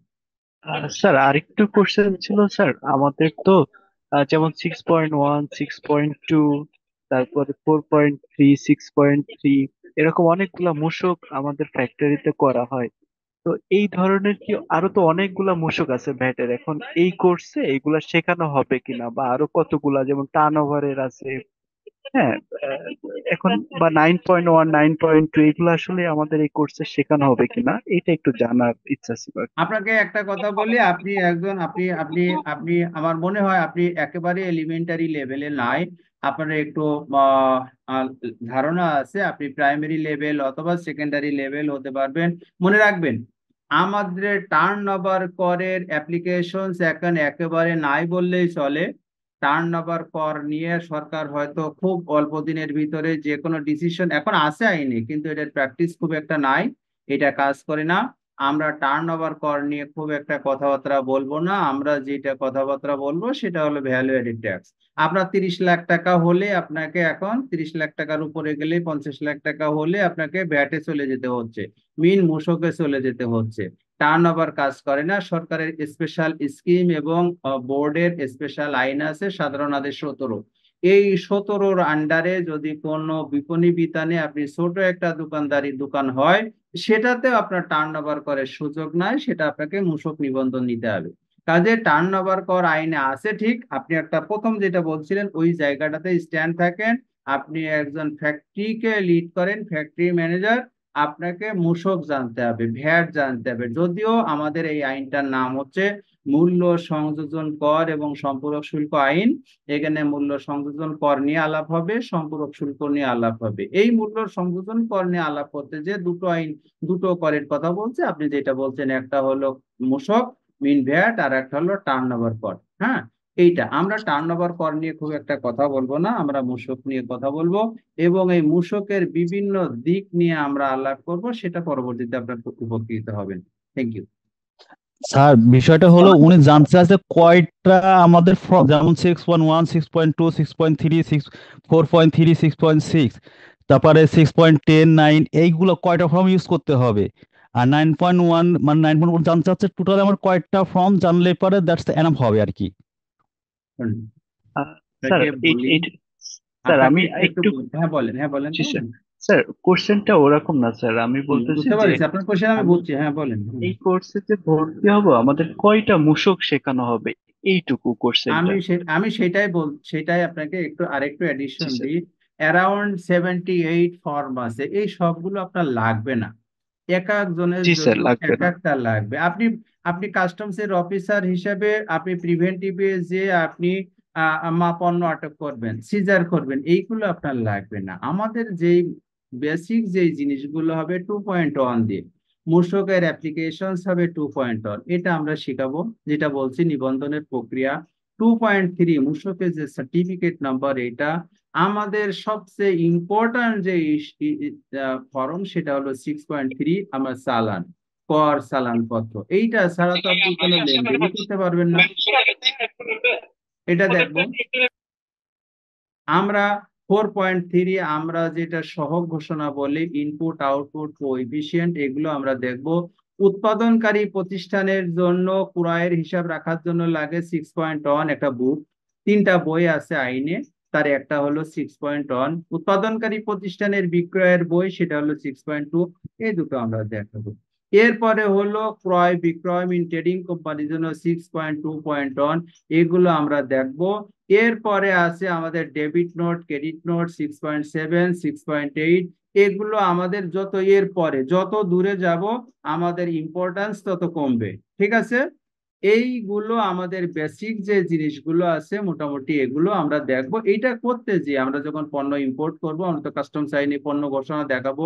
পণ্য ঘোষণা প্রক্রিয়ায় কিভাবে ব্যাটের বেস ভ্যালু নির্ধারিত হয়, ওই বেস ভ্যালু আমি যে 4.3 ইনপুট আউটপুট কোএফিসিয়েন্ট দেব, এইটাকে কিভাবে কোরিলেট করবে সেগুলো আমরা দেখবো। এখন কেউ যদি মনে করেন yes I need to know all the 78 forms, বা it will not be possible for you, that will be very much difficult। যেই জি স্যার, ফর্মগুলো অবশ্যই। সচরাচর আসবে, আমি আমি বলি, যেই ফর্মগুলো সচরাচর আসবে আমাদের প্র্যাকটিক্যাল লাইফের জন্য গুরুত্বপূর্ণ এবং এই স্বল্পতম সময় আমরা কভার করতে পারি, সেগুলো সব আমরা দেখাবো। এবং এরপরে বলছি, যদি কারোর স্পেশাল নিড এবং রিকোয়ার্ড থাকে, উনি যেরকম প্রথম ফার্মেসি নিয়ে একটা প্রশ্ন করছেন, এই ফার্মেসি সবার জন্য অ্যাপ্লিকেবল হবে না। আমরা বলছি কিছু স্কিম আছে, টোবাকো, বিড়ি, সিগারেট, জর্দা, গুল, এটা সবার জন্য অ্যাপ্লিকেবল হবে না, হয়তো দু একজন থাকতে পারেন। আমরা যেহেতু আপনি এখানে কোর্সে আসবেন, আমরা চেষ্টা করব প্রত্যেকটা পার্টিসিপেন্টকে ইচ অ্যান্ড এভরি কর্নারে যাতে তার নিডকে ফুলফিল করতে পারি। ধন্যবাদ। স্যার স্যার 9.1 দাখিল পত্রটা তো মনে হয় ভালোভাবে শেখানো হবে এই কোর্সে। হ্যাঁ ডেফিনিট, এটা তো 9.1 শিখাবো, 9.2 তে কিভাবে দাখিলপত্র সংশোধন করা যায় সেটাও দেখাবো। জি স্যার, থ্যাংক ইউ স্যার। জি, নেক্সট পরে মিস্টার শাহেদ শাহেদ সাহেব আছেন, আপনার কোয়ারি থাকলে বলতে পারেন। স্যার আমি বলতে চাচ্ছিলাম, আমি জুবায়ের। আমি বলতে জি, চাচ্ছিলাম আহ, সেটা হচ্ছে আমরা যারা সাধারণ সিভিল এডুকেশন থেকে আসছি, যেমন একটু আগে জেবিন ম্যাম বলছিলেন, তো সেই জায়গা থেকে বলতে চাচ্ছি, যেমন আমি গ্রাজুয়েশন কমপ্লিট করেছি এবং তার সাথে আমি একজন ডিজিটাল মার্কেটার ডিপ্লোমা, আর আমি সিবিটিও করেছি এনএসডি থেকে লেভেল 4 এবং 5 মাস্টার ট্রেনার। তো স্যার এখন আমি এটা করতে চাচ্ছিলাম, এই যে পিজিডি, যেটা ট্যাক্স অ্যান্ড ভ্যাটের উপরে। তো এটা আমি কি কতটুকু জিনিসটাকে আমি রিচ করতে পারবো এবং এটা নিয়ে কাজ করতে পারবো, এটা একটু জানতে চাচ্ছিলাম। আর এটা কি আমার জন্য ঠিক, কতটুকু ঠিক, অথবা এই এলিমেন্ট গুলো আমি কি ক্যাচ করতে পারবো কিনা, বা আমার প্রফেশনের সাথে এটা কি আমি রিলেটেড করে কোনো কাজ করতে পারবো কিনা, এই এই বিষয়টা একটু জানতে চাচ্ছিলাম। প্রশ্ন আমাকে জিজ্ঞেস করছেন? জি। বেসিক জিনিস দেখেন, আপনাকে একটি বলি, আপনি ছোটবেলায় যখন আপনারা বিজ্ঞান পড়ছেন দেখছেন, প্রথম আপনার নিড এবং প্রবলেম আপনাকে ফাইন্ড আউট করতে হবে। ওই যে একজন আসাদ সাহেব বললেন যে আমার ফার্মাসিউটিক্যালসে কি হবে। আপনি আপনি ডিজিটাল মার্কেট প্লেসে কাজ করেন, ডেফিনেটলি মার্কেট, এই ডিজিটাল মার্কেটের কার্যক্রম মূসক ব্যবস্থা এবং কাস্টমস ব্যবস্থায় কি হবে আইনে সেটা স্পেসিফিক ডিফাইন করা আছে। আমাদের একটা আদেশ আছে, আদেশের ভিতরে বলা আছে এতদিন পর্যন্ত ছিল ডিজিটাল মার্কেট মিন ই কমার্স বা অনলাইন প্ল্যাটফর্মে যারা কাজ করবে, তারা যে পণ্য নিয়ে ব্যবসা করবে, এইটাকে পণ্য বলা হবে না, এটাকে বলা হবে সেবা। এই সেবার উপরে আগে ছিল 5%, এখন 15% মূসক আরোপ করা হয়েছে। আপনাকে এই 15% মূসক প্র্যাকটিস করে এখানে ট্রেড করতে হবে। এখন যদি আদর্শ আপনি মার্কেট প্লেসে ব্যবসা করতে চান, তাহলে তো আপনার এটা জানতে হবে। আর যদি আপনি মনে করেন নো আমি জানবো না, আমি যে কোনো ভাবে মানুষের কাছ থেকে শুনবো অথবা আমার যতটুকু প্রয়োজন আছে সেটা যদি মিট আপ করতে পারি, আমার ততটুকু এনাফ, আপনি সেটা করতে পারবেন। তাহলে ফাইনাল যেটা হলো, আপনি যদি ডিজিটাল মার্কেট প্লেসে কাজ করেন, আপনি যদি অনলাইনে কাজ করেন, আপনি যদি ই কমার্সে কাজ করেন, তাহলে এইটার উপরে মূসক প্রযোজ্য আছে, এবং এই মূসক পণ্য হিসাবে আপনার কাছ থেকে নিবে না, সেবা হিসেবে নিবে। এই সেবার রেট হলো 15%, নাম্বার 1। 2 নম্বর হলো, আপনি যদি দেশের বাইরে থেকে যদি কোনো পণ্য অথবা সেবা ইম্পোর্ট করেন অথবা এক্সপোর্ট করেন, আমাদের আইনে এটা স্পেসিফিক ফ্যাসিলিটেশনস আছে। এই ধরনের B2B এবং মার্কেট প্লেসে যারা কাজ করে, আমরা এগুলো খুব একটা পড়াই না, কারণ এটা আপনি যেটা বললাম একটা খুব ডিফারেন্ট কেসে কাজ করে। এইটা যারা একেবারে আপার লেভেল সেইগুলোতে পড়ায়। তো তারপরে যদি আপনি মনে করেন যে ইটস রিকোয়ার্ড টু ইউ, আমরা যে কোনো একটা সময়ে একটা অংশে আপনার এই নিডকে ফুলফিল করার চেষ্টা করব। কিন্তু আপনি পড়বেন কি পড়বেন না, আসবেন কি আসবে না, দ্যাটস ইউর ডিসিশন, আপনি ডিসিশন নেবেন। সেইটাতে যদি আসেন, আপনাকে যদি বেনিফিটেড করা যায়, সেটা চেষ্টা আমাদের থাকবে। Thank you. আর এটা আমার প্রফেশনের ক্ষেত্রে, আমি যদি এটাকে প্রফেশনের আর্নিং এর ক্ষেত্রে কাজে লাগাই, তাহলে সেটাকে কিভাবে কাজে লাগাতে পারি? আপনি কাজে হ্যালো লাগাবেন স্যার। কি? হ্যাঁ, বলুন। হ্যাঁ, মানে আমি যদি এটা করে যদি আমি চিন্তা করি যে আমি ভ্যাট ট্যাক্স নিয়ে কাজ করব, আর্নিং এর কি কোনো ওয়ে আছে কি এই এই হ্যাঁ, এই- আপনাকে বলি, this is the competitive place. আপনি যদি আগে থেকে আর্নিং এর চিন্তা করেন, তাহলে আপনার জন্য ডিফিকাল্ট হয়ে যাবে। আগে আপনি শিখবেন, আই নিড টু লার্ন। তারপরে আপনি গুড লার্নার হলে, এই জায়গায় আপনাকে বলি, আমরা তো কাজ করি, আমি ইন্টারন্যাশনাল ব্যাট ট্রেনিং ইনস্টিটিউটের ফ্যাকাল্টি মেম্বার, আমি আমাদের টেকনিক্যাল এডুকেশন বোর্ডের আমাদের 1 বছর মেয়াদী ব্যাটের ডিপ্লোমা করতে যাচ্ছি, আমি সেটা কারিকুলাম এক্সপার্ট। হ্যাঁ, আমরা লোক পাচ্ছি না। আমাদের ভ্যাটে এখনো পর্যন্ত যাদের মোটামুটি ওই যে আমাদের আসিফ সাহেব বললেন ফর্মগুলো লিখতে পারে, এই রকম লোক থাকলে তাদের ভালো স্যালারি দিয়ে কোম্পানিগুলো অ্যাবজর্ব করছে। এখন আপনি শিখার আগেই যদি চিন্তা করেন আমি স্যালারি পাবো কিনা, আমি চাকরি পাবো কিনা, সেই গ্যারান্টি তো আমি দিতে পারবো না। কারণ আপনি কতটুকু শিখছেন, আপনার জানার পরিধি কতটুকু, আপনার এমপ্লয়ার আপনার দিয়ে কতটুকু বেনিফিটেড হবে, সেটা তো ডিমান্ড অ্যান্ড সাপ্লাই ওই জায়গাটাতে নির্ধারণ করবে। আমরা এখানে পড়াতে বসছি, আপনি এটা মাইন্ড রাখবেন। আমরা কিন্তু পড়াতে বসছি, আপনাকে চাকরি দিতে বসি নাই। আপনি যদি ভালো জানেন, মার্কেট আপনাকে দেখবেন, আপনার ডিমান্ড বাড়বে। আমার মনে হয় আমার কথাগুলো আপনি বুঝতে পেরেছেন। জি, হ্যালো। Thank you. জি, আর কারো কোশ্চেন আছে প্লিজ? জি স্যার, আমার কোশ্চেন ছিল, শুনতে পাচ্ছেন? শোনা যাচ্ছে, প্লিজ বলুন বলুন। জি স্যার, আমার একটা কোশ্চেন ছিল। আমি আসলে গ্রেডল সিরামিক্সে আছি, চাকরিরত সিনিয়র অফিসার বাইরের কাজ করতেছি। আমি আসলে 6.3 কাজটা করি। আমি শুধু এটা বুঝি, 6.1 এগুলা আসলে আমি 1 মাসের যে যাবতীয় যে হিসাব 6.1 থেকে 6.10 পর্যন্ত, এটা কি এখানে শেখানো হবে? হবে হবে হ্যাঁ, হবে। হ্যাঁ, আর হচ্ছে 1 মাসে কি কি মানে মানে আমাদের হিসাবটা রাখতে হবে, এবং কি কি সাইট গুলো আমার লক্ষ্য রাখতে হবে, এই যাবতীয় গুলো শেখার জন্য আসলে আমি কোর্সটাতে ভর্তি হওয়া। আমি শুধু ইয়ার কাজটা পারি, যেমন ডেলিভারি করি, ডেলিভারির কাজটা করি, কিন্তু ডেলিভারি পরবর্তী যে 9.1 সাবমিট করা, অনলাইন যে রিটার্ন সাবমিট করা, এই কাজটা। আর হচ্ছে দেখে যে কি কি 1 মাসের ভিতরে আমাদের কি কি মানে আমার সংগ্রহ করে রাখতে হবে, কি কি দিকে নজর রাখতে হবে, এই কাজটা আসলে আমার শেখার উদ্দেশ্য নিয়ে আমি আসলে এখানে আমি এডমিট হয়েছি। হুম, হুম। ধন্যবাদ স্যার, এটার একটু ডিটেলস বুঝাই বলেন। এইগুলো তো আমাদের কাজ। আপনি যে কথাগুলো বললেন, দিস ইজ দ্য পয়েন্ট। এই বিষয়গুলো শেখানোর জন্য তো আপনাদের কাছে হাজির হয়, এবং এইগুলো আপনারা শিখবেন, ঠিক এইগুলো আছে, নিয়ে ধন্যবাদ আলাপ স্যার। করা হবে। আপনি 6.3 মাস শেষ হবে, ওই যে বললাম কর্মীয়াদ, প্রত্যেক পঞ্জিকা বর্ষের ইংরেজি ইংরেজি না, খ্রিস্ট বর্ষপঞ্জির 1 তারিখ থেকে মাসের শেষ দিন আপনার কর্মীয়াদ। আপনার কর্মীয়াদ শেষ হবে, 15 দিনের ভিতরে আপনি 9.1 দাখিল করবেন। এই 9.1 দাখিল করতে গেলে ওই কর্মীয়াদে যত কার্যক্রম আপনার সম্পাদন হয়েছে, আপনি যেটাতে 4.3 দিচ্ছেন, আপনি 6.3 ইস্যু করছেন, আপনি আপনি বৃদ্ধিকারী সমন্বয় করছেন, মিন 6.7, 6.8 দিয়েছেন, এইগুলো আপনার কিছু মাল ফেরত আসছে, আপনার কিছু মাল বাজারে মাল ছেড়েছেন, আপনি টাকা পান নাই, এই যাবতীয় বিষয়গুলো সমস্ত গুলো ব্যাট আইন যেটা বললাম, এই আইনে প্রত্যেকটাতে আইন সুনির্দিষ্ট ফরম করে দিছে। এই ফর্মগুলো আপনার 9.1 নিয়ে আসতে হবে। এই নিয়ে আসা এবং সুন্দরভাবে সমাপ্ত করা, যাতে আপনি অডিট করলেও আপনার উপরে কর ডিটারমাইন নতুন করে কর আরোপ করতে না পারে, সেইগুলো বলা, বোঝানো এবং শেখানোই হলো আমাদের কাজ। ধন্যবাদ। জি, থ্যাংক ইউ। এরপর আর কার কোয়ারি প্লিজ। আচ্ছা, আরেকটা বিষয়, ভর্তি হওয়ার আগে আমি যে কোম্পানি যে সেক্টরে কাজ করি, হ্যাঁ, ওই সেক্টরে ব্যাক ট্যাক্স এর সাবজেক্টটা আমি দেখি না, ওটা অন্য ডিপার্টমেন্ট দেখে। জি। কারণ কি এটা কি আমার জন্য অ্যাপ্রোপ্রিয়েট কিনা, সেটা একটু স্যারের কাছে একটু জানতে চাচ্ছিলাম। একটা জিনিস আপনি দেখবেন, হয় কি, আমাদের তো লাইফ সাইকেল আছে। আপনি আপনি ভ্যাট ট্যাক্স ফিল দেখেন না, আপনি ওই কোম্পানির সিও হয়ে গেলেন, তো আপনার একটা ভ্যাটের রিপোর্ট আপনার কাছে আসলো। যদি আপনার জানা থাকে সেটা সঠিক না ভুল, আপনার জাজ করা সহজ হবে।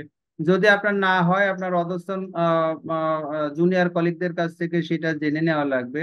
ব্যাপারটা হলো এরকম, আপনি আজকে একটা ডিপার্টমেন্টে আছেন, কোম্পানি হয়তো কালকে মনে করতে পারে আপনাকে ভ্যাটের ডিপার্টমেন্টের দায়িত্বটা আপনাকে দিতে পারে, যদি আপনার নেওয়ার সক্ষমতা থাকে। ব্যাপারটা হলো এরকম, এইভাবে দেখ, আমার থ্যাংক ইউ মনে হয় স্যার। তাহলে ইজি হয়ে যাবে। Thank you. আসসালামু আলাইকুম। জি, ওয়ালাইকুম আসসালাম, শুনতে পাচ্ছি, প্লিজ। জি, স্যারের কাছে আমার আসলে দুইটা কোশ্চেন ছিল। আমি আশা রাখি স্যারের কাছে ইনশাল্লাহ ভালোভাবে আনসারটা পাবো।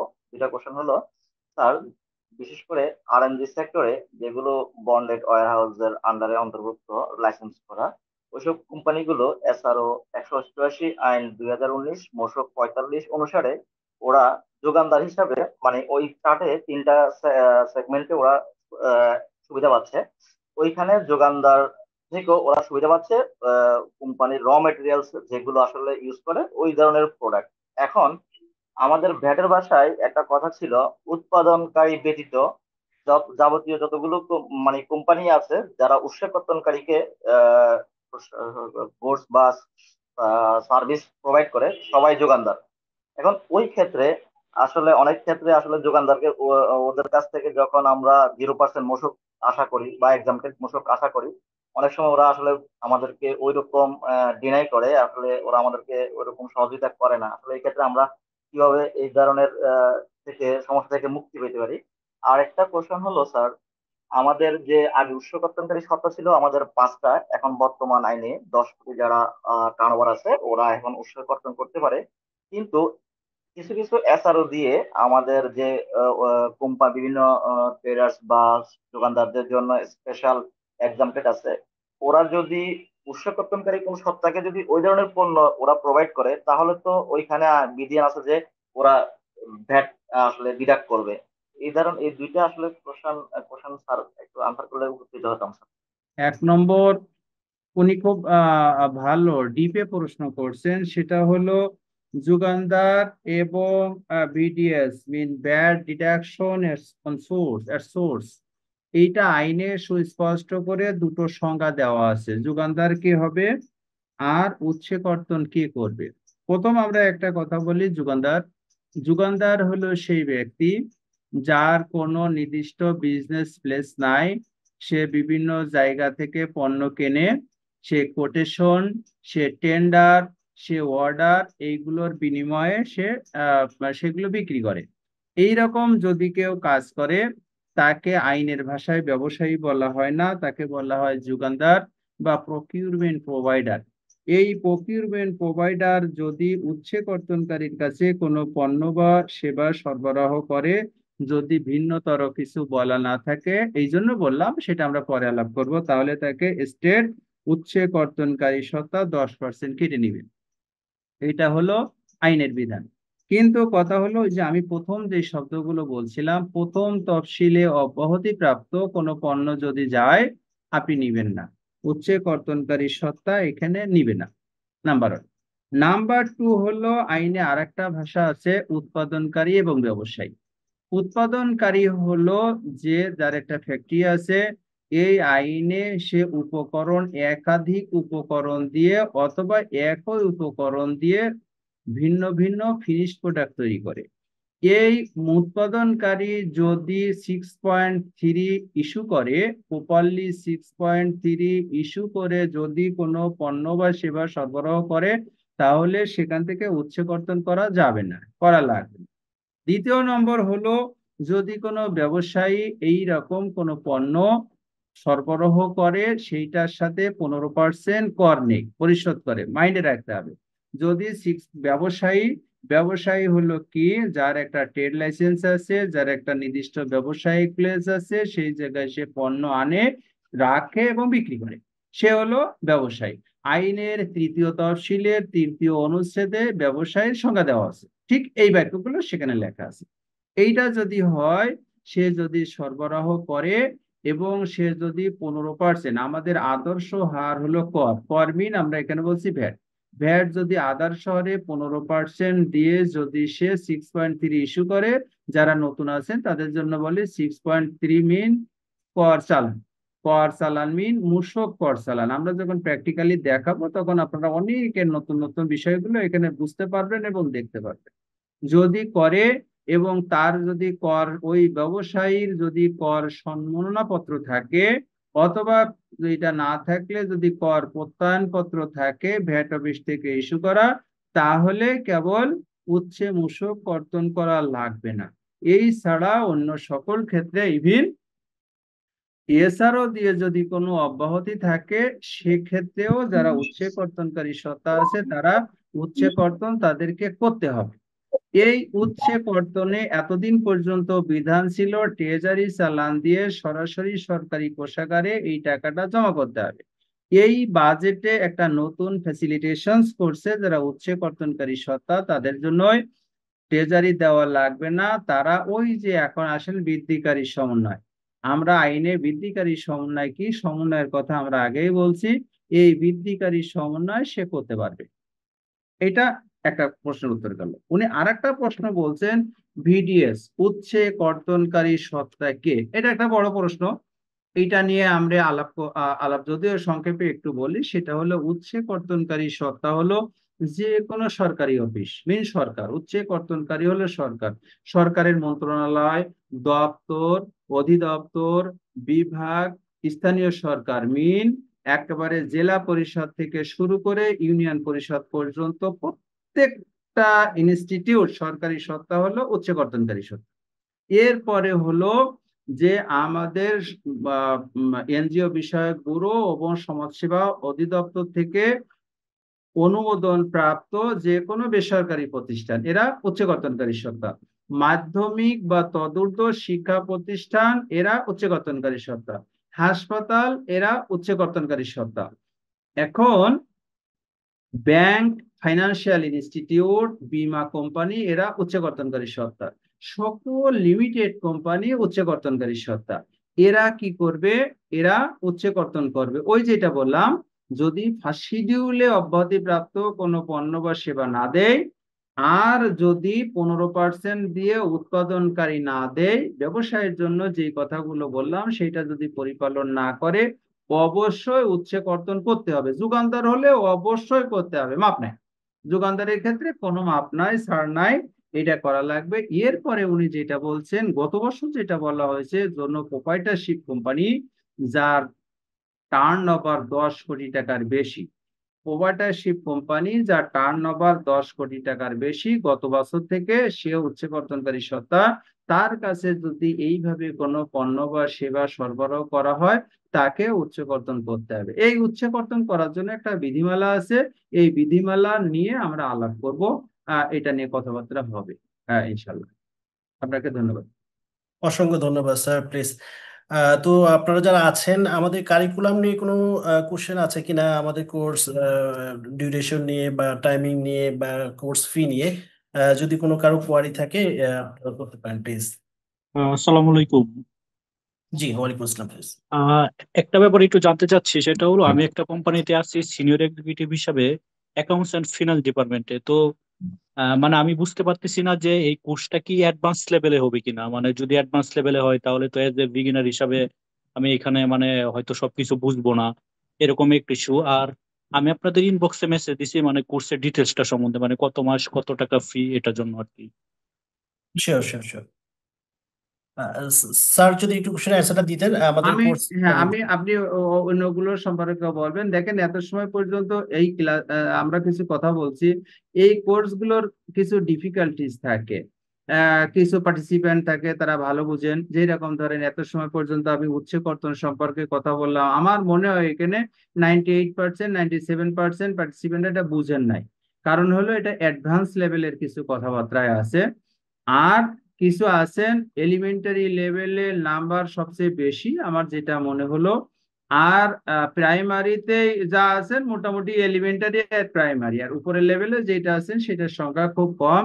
কাজে আমরা এই ক্লাসগুলো যখন করি, বিশেষ করে তখন ক্লাস 7-এ যখন টিচার পড়ায় সবাই ক্লাস 7 স্ট্যান্ডার্ডের স্টুডেন্টরা থাকে, যখন অনার্স ফার্স্ট ইয়ারে পড়ায় ঠিক ওইভাবে থাকে। তো এই কোর্সগুলোর একটা বড় ডিফিকাল্টিস হলো এটা প্রফেশনাল ক্লাস, এটা বিভিন্ন বয়সের, বিভিন্ন শিক্ষার, বিভিন্ন মেরিটের, বিভিন্ন সেক্টরের লোকজন আসে। এই জন্য আমরা আমরা কি করি, টোটালি যাতে সবাই উঠে আসতে পারে আমাদের সক্ষমতা অনুসারে সেটা চেষ্টা করি। কাজে আপনি মনে করবেন না this class is very much advance level student oriented class, এটা না। এইটা এলিমেন্টারি থেকে শুরু করে যারা সামনের দিকে আছে সবাইকে নিয়ে এগিয়ে যাওয়ার ক্লাস। মানে আপনি মনে করবেন এইটাতে এলিমেন্টারি লেভেলের পার্টিসিপেন্টরাই বেশি। আমরা চেষ্টা করব এই এলিমেন্টারি লেভেল, প্রাইমারি লেভেলে যারা আছে ওরা যেন আমাদের সাথে দিন শেষে একটা ভালো শিক্ষণ এখান থেকে পায়। সেটাই আমার মনে হয় কোর্সের মোটিভ, এবং কোর্সের আমি যেটা স্ট্রাকচার যেটা দেখছি সেটাতে আমার কাছে সেটা মনে হয়েছে। No for advance level. ঠিক আছে স্যার, থ্যাংক ইউ স্যার। জি থ্যাংক ইউ। আমি চ্যাট বক্সে ডিটেলস দিয়েছি, একটু চেক করবেন। অ্যাপ্লাই লিঙ্কও দিয়েছি, কোর্স মডিউলটাও দিয়েছি। যদি জি আর কারো কোয়ারি আছে কিনা প্লিজ। জি স্যার, আমার একটা কোশ্চেন ছিল স্যারের কাছে। সেটা হচ্ছে স্যার, আমি হচ্ছে সেভেরিং সিমেন্টে জব করি আর কি, আমি লজিস্টিক আছি। তো আমি ফাইন্যান্সে গ্রাজুয়েশন কমপ্লিট করছি। এখন আমার ফিউচারে মানে ক্যারিয়ার আর কি অ্যাকাউন্ট ফাইন্যান্স বা রিলেটেড এটার মধ্যে ইয়ে আছে। তো এখন আমাদের এখানে যেটা হয় যে ব্যাটের কাজগুলা সাধারণত ইয়ের মাধ্যমে 6.3 যেটা ওইটা অ্যাপসে করা, অ্যাপসে বলতে আমাদের ইআরপি ওরাকলে কাজ করে করা হয় আর কি। এখন আমাদের এই কোর্সটাতে কি আমাদের সফটওয়্যারের কোনো মানে কিছু শেখানো হবে কিনা এমন? জি ভ্যাট সফটওয়্যারের আমাদের একটা মডিউল আছে। ভ্যাট সফটওয়্যারে আপনারা হচ্ছে কাজ শিখতে পারবেন। এখানে ভ্যাট সফটওয়্যার পুরোটাই এখানে দেখানো হবে। আপনাকে আমি একটা কথা বলি, সফটওয়্যার হলে কি হয়, সফটওয়্যারে কিন্তু লেখাপড়া লাগে না। এআই আপনার সব কাজ ঠিক মতো বসাতে পারলে ও করে দেয়। আপনার যদি নলেজ থাকে দেখবেন সফটওয়্যার চালানো আপনার কোনো সমস্যা নাই। আপনি যদি ম্যানুয়াল গাড়ি চালাতে পারেন, আপনার অটো গাড়ি চালানো আপনার জন্য কোনো সমস্যা নেই। কিন্তু অটো গাড়ি চালানোওয়ালা ম্যানুয়াল গাড়ি চালাতে পারে। আমার কথা কি বুঝতে পেরেছেন? জি স্যার, বুঝতে পারছি। এটাই সফটওয়্যার আপনাকে তো সব ও হুবহু আপনার কাজটা ও করে দিবে। আপনার ব্রেন, আপনার শিক্ষা, আপনার দক্ষতা অনেক সময় আহ, সবকিছু নাও লাগতে পারে, বলুন আপনাকে সেই অ্যাসিস্ট করবে একটার পরে একটা। আর আপনি এই কোর্স থেকে যেটা জানতে পারবেন, ও যদি কোনো জায়গায় ভুলভাল করে যাতে আপনি সেটা ধরতে পারেন, এইটাই আমার মনে হয় চেষ্টা থাকা উচিত। Okay sir. আসসালামু আলাইকুম স্যার। হ্যালো, জি শুনতে পাচ্ছি, প্লিজ। স্যারের কাছে একটা প্রশ্ন ছিল। সেটা হলো আমাদের 6.1 যে ক্রয় রেজিস্টার যেটা আছে, তো ইআরপি সফটওয়্যার স্যার আমরা যারা ইতে হ্যান্ডে লিখি, রেজিস্টার তো হাতে লাগে। তো সেক্ষেত্রে যে এইখানে কিছু ক্যালকুলেশন আছে, এই ক্যালকুলেশন গুলো কি আমাদের এই কোর্সের ভিতরে কি শেখানো হবে নাকি? Definitely, sure. আর স্যার ওই যে বিল অফ এন্ট্রি যেটা দেওয়া হয়, তো সেটার ভিতরে টিডিএস, তারপরে ভিডিএস, আরো কি এটিপি না জানো আরো অনেক কিছু আছে, তো এগুলো কি অন্তর্ভুক্ত আছে এই কোর্সে? আসলে বিল অফ এন্ট্রি এখন নাই, বিল অফ এন্ট্রি ভ্যানিশ। কাস্টমস আইন 2023-এ বিল অফ এন্ট্রিটা পরিপূর্ণভাবে ডিমলিশ করে দেওয়া হয়েছে। আইনে এই নামের কোনো শব্দ নাই, এটাকে এখন বলে পণ্য ঘোষণা। এই পণ্য ঘোষণার জন্য একটা বিধিমালাও তৈরি হয়েছে। হ্যাঁ, এই যারা ইম্পোর্ট ওরিয়েন্টেড কাজ করেন, যারা কাস্টমসে আছেন তারা এটা দেখবেন। আর আমরা যেটা বলি, আমরা ভ্যালুয়েশনস এর কথা কিন্তু আপনি বলছি। আপনি যদি ভ্যালু ডিটারমাইন না করতে পারেন তাহলে তো আপনি 4.3 দিতে পারবেন না। আপনাকে প্রথম কাজ হলো আপনাকে শুল্কায়ন মূল্য তৈরি করা, ইম্পোর্টের ক্ষেত্রে বলছি, এক্সপোর্টের ক্ষেত্রে বলছি। যেহেতু এক্সপোর্টে আমাদের ভ্যাট নাই, ওইটা নিয়ে আমাদের মাথা ব্যথা খুব একটা নাই। আমরা ইম্পোর্টের ক্ষেত্রে ফার্স্ট অল হবে, আমি কিন্তু বাক্যটা বলছি আমার বক্তৃতার সময়, আপনি হয়তো খেয়াল করেননি, অমিট হয়ে গেছে। এখানে প্রথম একটা ভ্যালু থাকে যেটাকে বলা হয় ইম্পোর্ট ভ্যালু। আমাদের আমদানি নীতি আদেশে বলা আছে সিএফআর ভ্যালু এবং সিপিটি ভ্যালু হলো আমদানি মূল্য। এই সিএফআর ভ্যালু কি? আমদানিকারক এবং রপ্তানিকারক যে মূল্য নির্ধারণ করে আমদানিকারকের দেশ পর্যন্ত, সেটা হলো সিএফআর ভ্যালু। এই সিএফআর ভ্যালুর সাথে কাস্টমস এর কিছু প্রসিডিউর আছে, কাস্টমস এর কিছু কম্পোনেন্ট আছে, এইগুলো যোগ করার পরে তারা একটা শুল্কায়নযোগ্য মূল্য নির্ধারণ করে। এই শুল্কায়নযোগ্য মূল্য নির্ধারণ করার পর একটা ভ্যালু হয়, সেটাকে বলা হয় অ্যাসেসেবল ভ্যালু। এই অ্যাসেসেবল ভ্যালুর সাথে সকল প্রকার শুল্ক কর, মিন সিডি, মিন কাস্টম ডিউটি, মিন আরডি, মিন রেগুলেটরি ডিউটি, মিন এসডি, মিন সাপ্লিমেন্টারি ডিউটি, এইগুলো যা থাকে এইগুলো যোগ করার পর ভ্যাটের বেস ভ্যালু নির্ধারণ করা হয়। কাজেই আমরা যখন কোর্স পড়াবো এইগুলো কভার করব। আমাদের যে কাস্টমস প্রসিডিউর যে ক্লাসটা আমরা নাম দিয়েছি, এই ক্লাসটা মোটামুটি এইটা কভার করব। এই কভার করার মধ্য দিয়ে এইটা যাতে আপনারা ইন্ডিভিজুয়ালি ডিটারমাইন করতে পারেন, সেইটুকু আমরা চেষ্টা করব। আমি আশা করি যদি ক্লাসে অ্যাটেন্টিভ থাকেন এবং নিয়মিত আসেন, এন্ড অফ দ্য সেশন আপনি নিজে শুধু ক্যাপাবল হবেনই না, অন্যদেরকে শিখাতে পারবেন। ঠিক আছে স্যার, ধন্যবাদ স্যার। জি, থ্যাংক ইউ। আর কারো কোনো কোয়ারি আছে প্লিজ? আসসালামু আলাইকুম। জি, ওয়ালাইকুম আসসালাম, প্লিজ। জি, আমার একটা বিষয় জানার ছিল, সেটা হলো আমি কি এখানে ভ্যাট রিটার্ন যেটা আমাদের মান্থলি সাবমিট করতে হয়, এটা কি এখানে শেখানো হবে? VAT return plus tax return. এটা নিয়ে কথা হয়েছে, একাধিকবার প্রশ্ন কিন্তু আসছে এটা নিয়ে। ভ্যাট রিটার্ন আমরা যেটাকে বলি দাখিলপত্র পেশ, আমাদের আইনের ভাষায় যেটাকে বলি বাংলাতে 9.1। 9.1 প্র্যাকটিক্যালি দেখানো হবে। 9.1 এর যে নোট গুলো আছে, এই নোট গুলো কিভাবে কাজ করে, একটার সাথে একটা কিভাবে কোরিলেট করে, সেইগুলো দেখানো হবে। আমরা বলছি আপনি রিয়াজ যেটা বলছি জের টানা কিভাবে হয় সেটা দেখানো হবে। যদি এই ফিল আপ করতে যে কোনো ভুল ত্রুটি হয়, এই ভুল ত্রুটি কিভাবে সংশোধন করা যায় সেটাও দেখানো হবে। জি, থ্যাংক ইউ। আরেকটা বিষয় ছিল ট্যাক্সের বিষয়ে। ট্যাক্সের স্যার আমাদের আজকে জয়েন করে নাই, তো ট্যাক্সের বিষয় হচ্ছে ইন্ডিভিজুয়াল এবং কর্পোরেট ট্যাক্স। হ্যাঁ, দুটো ট্যাক্স এখানে কভার করা হবে। ই রিটার্ন যেটা আছে সেটাও কভার করা হবে। পুরো ট্যাক্সের বেসিক থেকে অ্যাডভান্স পুরোটাই কভার করা হবে। আর ট্যাক্সের উপরে আমাদের আগামী সানডে, রোববার আমাদের হচ্ছে সেশন, সেকেন্ড ক্লাস ট্যাক্সের উপরে ক্লাস হবে। সো ট্যাক্সের A to Z আপনারা শিখতে পারবেন। Thank you. তো আর কারো কোয়ারি আছে প্লিজ? জি, যদি কোনো কোয়ারি না থাকে আমরা আজকে সেশনটি শেষ করতে যাচ্ছি। তো স্যারকে অসংখ্য ধন্যবাদ আপনার সময় দেওয়ার জন্য। অসংখ্য ধন্যবাদ আপনাকে। আর সবাইকে অসংখ্য ধন্যবাদ, আপনারা শেষ পর্যন্ত ধৈর্য ধরে ছিলেন।